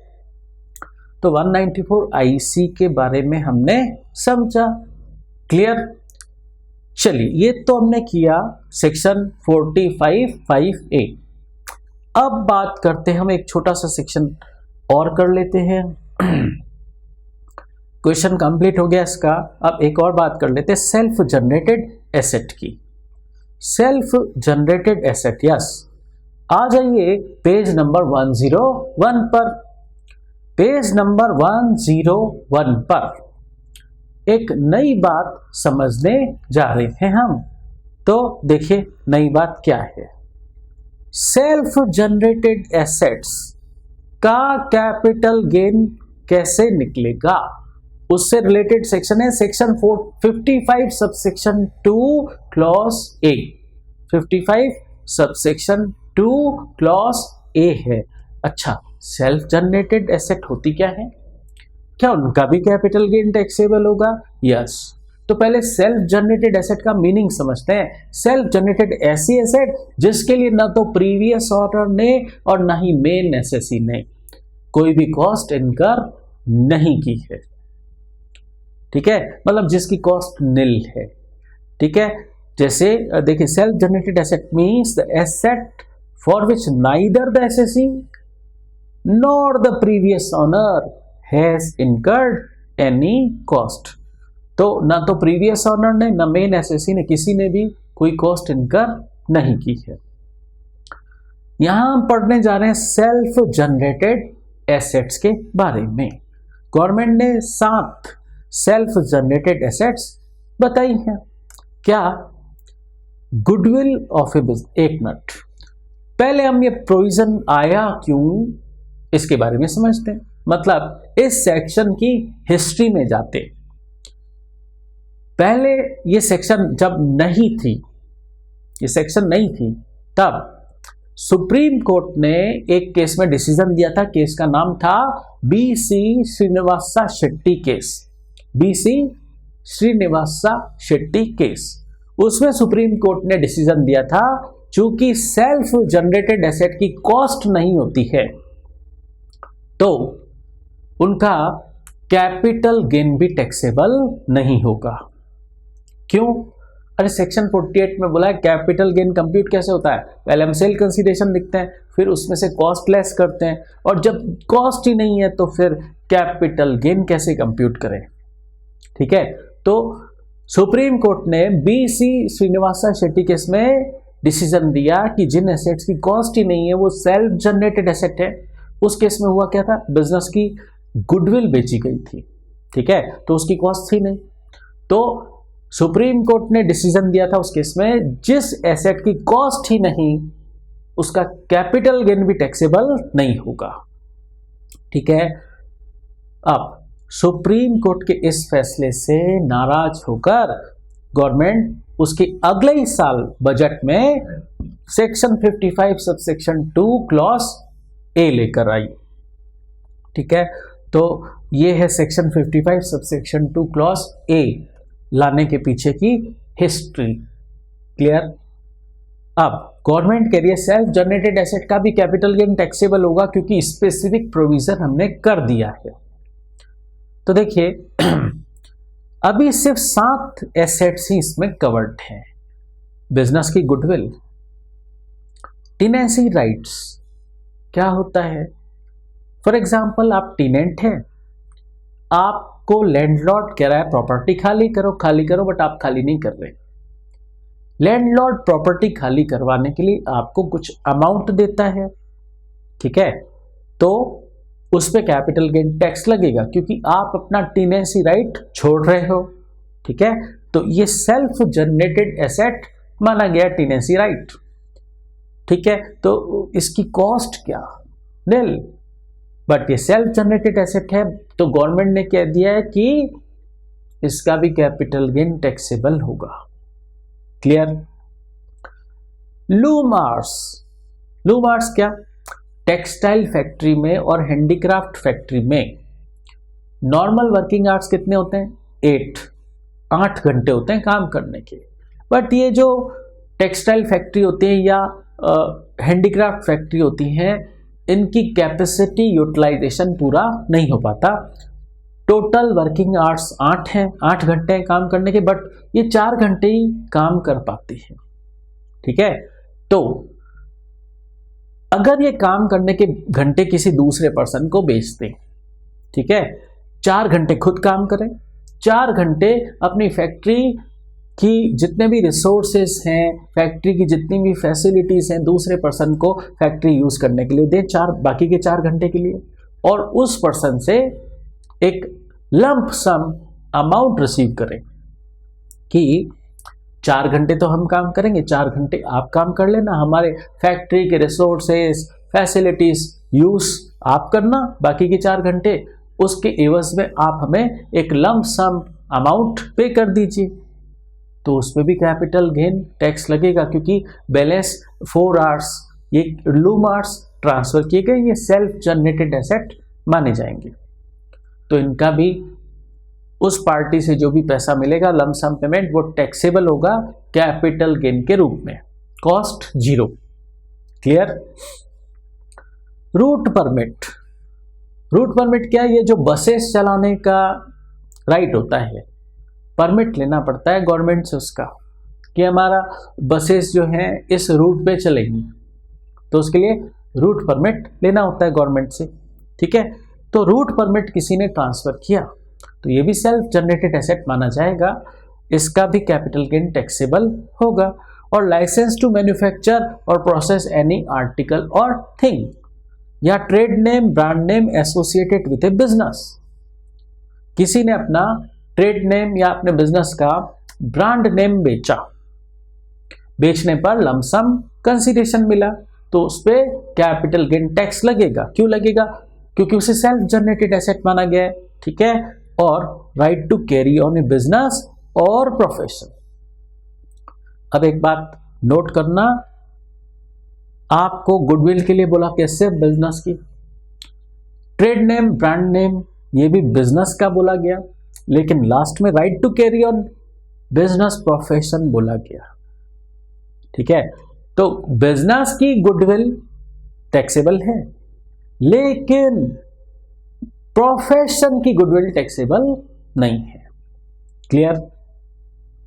उसे सेल्फ जनरेटेड एसेट नहीं माना गया, तो टैक्सेबल नहीं होगी, उसका कैपिटल गेन टैक्सेबल नहीं होगा। इसके अलावा ट्रीज ऑफ स्पॉन्टेनियस ग्रोथ, पेड़ पौधे अपने आप उग गए, उनको काट कर उसकी लकड़ी वगैरह बेच दी, तो ये भी सेल्फ जनरेटेड एसेट है, बट इसका कैपिटल गेन टैक्सेबल नहीं होगा। क्यों? अरे गवर्नमेंट ने सिर्फ सात एसेट्स जो सेल्फ जनरेटेड हैं उनके कैपिटल गेन को टैक्सेबल बताया है, तो सिर्फ उतना ही टैक्सेबल होगा जितना गवर्नमेंट ने कहा है, ठीक है। अब पॉइंट नंबर जी को थोड़ा डिटेल में बात करते हैं।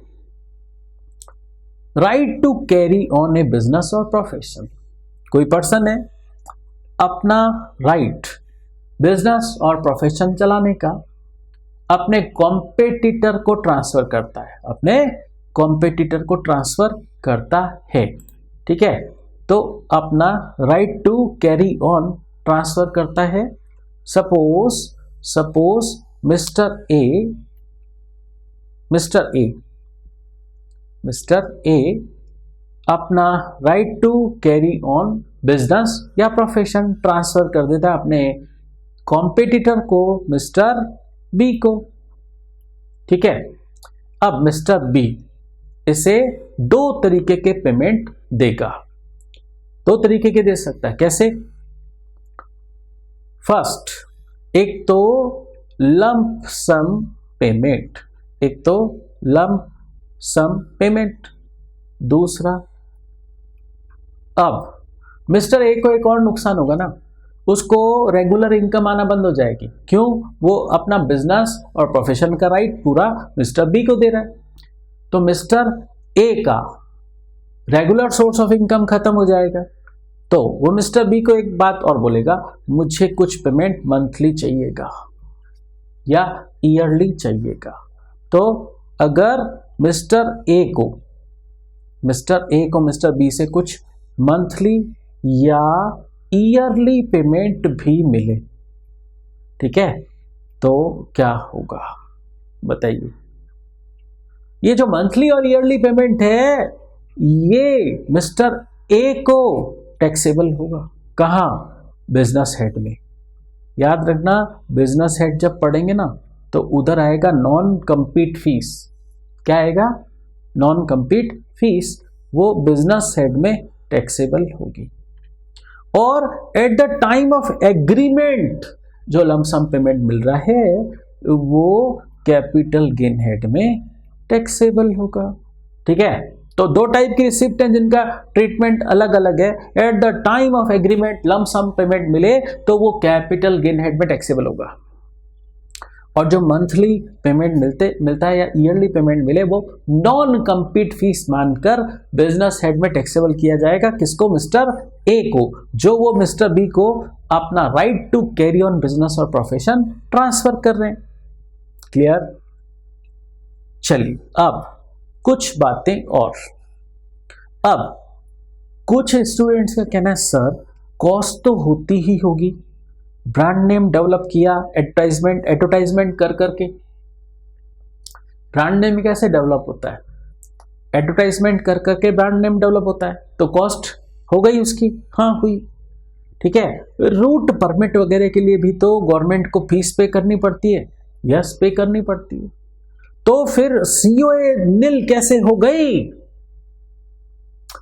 जब आपने उस चीज का कुछ पेमेंट किया, खर्चा हुआ, तो कॉस्ट है। और यहां पर हम कह रहे कॉस्ट नील कैसे हो गई? रूट परमिट की कॉस्ट लगी, तो अभी हम कह रहे हैं वो सेल्फ जनरेटेड एसेट है, और सेल्फ जनरेटेड एसेट की तो कोई कॉस्ट ही नहीं होती है। तो देखिए, ये जो रूट परमिट आप लेते हैं, या ब्रांड नेम डेवलप कैसे करते हैं, एडवर्टाइजमेंट एक्सपेंडिचर करके, ठीक है ना। तो एक बात समझना, अगर आप एडवर्टाइजमेंट का खर्चा करते हैं, एडवर्टाइजमेंट एक्सपेंडिचर करते हैं, ठीक है ना, एडवर्टाइजमेंट एक्सपेंडिचर करते हैं, या फिर वो आप रूट परमिट की परमिट फीस चुकाते हैं, रूट परमिट की आप परमिट फीस चुकाते हैं, ठीक है, तो वो तो आपके P&L अकाउंट में आता है ना, आपके P&L अकाउंट में आता है कि वो बैलेंस शीट में लिखते हो, किस में लिखते हो, P&L अकाउंट में लिखते हो। इसका मतलब आप इनको रेवेन्यू एक्सपेंडिचर ट्रीट करते हो, रेवेन्यू एक्सपेंडिचर ट्रीट करते हो ना। बैलेंस शीट में एसेट क्या होती है, कैपिटल एक्सपेंडिचर। बैलेंस शीट में एसेट क्या होती है, कैपिटल एक्सपेंडिचर। ये आपको खर्चे हुए तो सही, बट इनको आपको रेवेन्यू एक्सपेंडिचर मानकर P&L अकाउंट में पूरा ही अलाउ कर दिया, तो आपकी कोई एसेट तो क्रिएट हुई नहीं बैलेंस शीट में, ठीक है। तो इस एसेट की कॉस्ट जीरो, क्योंकि इस एसेट की कॉस्ट आप पूरी P&L में रेवेन्यू एक्सपेंडिचर के रूप में बुक कर चुके हो। तो इस एसेट की कॉस्ट क्या ये बैलेंस शीट में कॉस्ट आ रही है, नहीं आ रही है, तो इसकी कॉस्ट निल ऐसे हुई, ठीक है, मतलब कॉस्ट होके भी नहीं हुई, तो कॉस्ट निल होती है। और कैपिटल गेन फिर भी टैक्सेबल होता है, सिंपल। अब एक खास बात, ये जो एसेट्स हैं हमने पढ़ी 7 सेल्फ जनरेटेड एसेट हैं। इसके केस में FMB एज ऑन 1 अप्रैल 2001 का कंसेप्ट भी एप्लीकेबल नहीं होता है। FMB एज ऑन 1 अप्रैल 2001 का कंसेप्ट होता क्या है, अगर हमारी DOA प्रायर टू 1 अप्रैल 2001 होती है तो हम कॉस्ट क्या ले सकते हैं, एक्चुअल कॉस्ट, और FMB एज ऑन 1 अप्रैल 2001, यह है concept of FMB as on 1 April 2001। But ये इन 7 एसेट्स के लिए नहीं लगेगा। अब एक खास बात और, चाहे ये 7 एसेट्स सेल्फ जनरेटेड हो या इवन परचेज ही क्यों ना हो, अब एक खास बात, इवन ये परचेज ही क्यों ना हो, FMB का कंसेप्ट नहीं लगेगा। ये 7 एसेट्स चाहे सेल्फ जनरेटेड हो चाहे परचेज ही क्यों ना हो, FMB का कंसेप्ट नहीं लगेगा। अच्छा, FMB का कंसेप्ट क्या होता है, FMB एज ऑन 1 अप्रैल 2001 का कंसेप्ट क्या होता है, अगर आपकी date of acquisition prior to 1 April 2001 है तो आप कॉस्ट क्या लेते हैं, एक्चुअल कॉस्ट, और FMB 1 अप्रैल 2001 की दोनों में से जो भी हायर, ठीक है। अब देखो, सिर्फ और सिर्फ FMB काम की नहीं है तो कट, FMB का कंसेप्ट नहीं होगा। तो देखो, अगर सेल्फ जनरेटेड होगी तो एक्चुअल कॉस्ट इसी वे बनेगी, मतलब जीरो, और अगर परचेस्ड होगी ये एसेट तो जो एक्चुअल परचेज कॉस्ट है वो COA बनेगी, मतलब एक्चुअल कॉस्ट तो लेंगे। FMB एज ऑन 1 अप्रैल 2001 का कंसेप्ट काम नहीं आएगा इन 7 एसेट्स पर, चाहे ये सेल्फ जनरेटेड हो चाहे परचेज ही क्यों ना हो। क्लियर, बात समझ आई कि नहीं, ठीक है। चलो इसको हम एक प्रैक्टिकल क्वेश्चन से समझते हैं। देखो, प्रैक्टिकल क्वेश्चन करते हैं इसका, क्वेश्चन नंबर 17। क्वेश्चन बैंक में आ जाइए। क्वेश्चन बैंक में पेज नंबर 68 पर आ जाइए। क्वेश्चन बैंक में page number 68, mister R transfers following assets वो ट्रांसफर कर रहे हैं अगस्त 15, 2019 को, और FMB भी दे रखी है, ठीक है। बट ध्यान रखना, ये जो एसेट्स हैं इनकी FMB काम नहीं आएगी, ठीक है। तो लैंड तो सेल्फ जनरेटेड एसेट नहीं होती, ये नॉर्मल एसेट है, इसमें नॉर्मल प्रोविजंस काम आएंगे, ठीक है, तो सबसे पहले लैंड दे रखा है, सबसे पहले लैंड दे रखा है। ये एक्वायर्ड कब की है?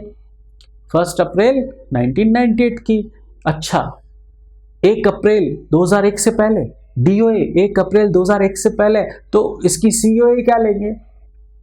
एक्चुअल कॉस्ट और FMB whichever is higher. अरे इसके लिए तो काम आएगा ना, ये सेल्फ जनरेटेड एसेट थोड़ा ना है, इसके लिए तो काम आएगा, विच एवर इज हायर लेंगे हम, ठीक है ना। तो इसकी कॉस्ट ले लो विच एवर इज हायर, तो इसकी कॉस्ट हम ले रहे हैं विच एवर इज हायर। कितना? 54,000 नॉर्मल वे में कर दो इंडेक्सेशन इसका, ठीक है। और सेल कंसिडरेशन इसका 10,85,000, तो 10,85,000 सेल कंसिडरेशन ले लो। ये तो नॉर्मल एसेट है, इस पे नॉर्मल प्रोविजंस काम आएंगे, बात खत्म। तो लैंड पर अब ज्यादा बात नहीं करूं, लैंड पर तो नॉर्मल प्रोविजंस काम आएंगे, उसका आप निकाल सकते हो long term capital gain. Clear? चलिए अब बात करते गुडविल की। गुडविल सेल्फ जनरेटेड है और टेनेंसी राइट्स ये भी सेल्फ जनरेटेड है, कॉस्ट नहीं दे रखी इसकी।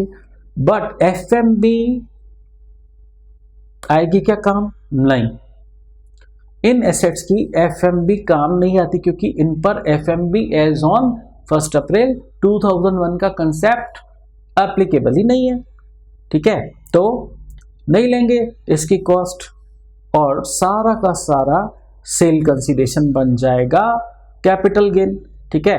तो चूंकि हमें एफएमबी 1 अप्रैल 2001 की दे रखी है, ठीक है, ये लॉन्ग टर्म होने के लिए कितना चाहिए? More than 36 months.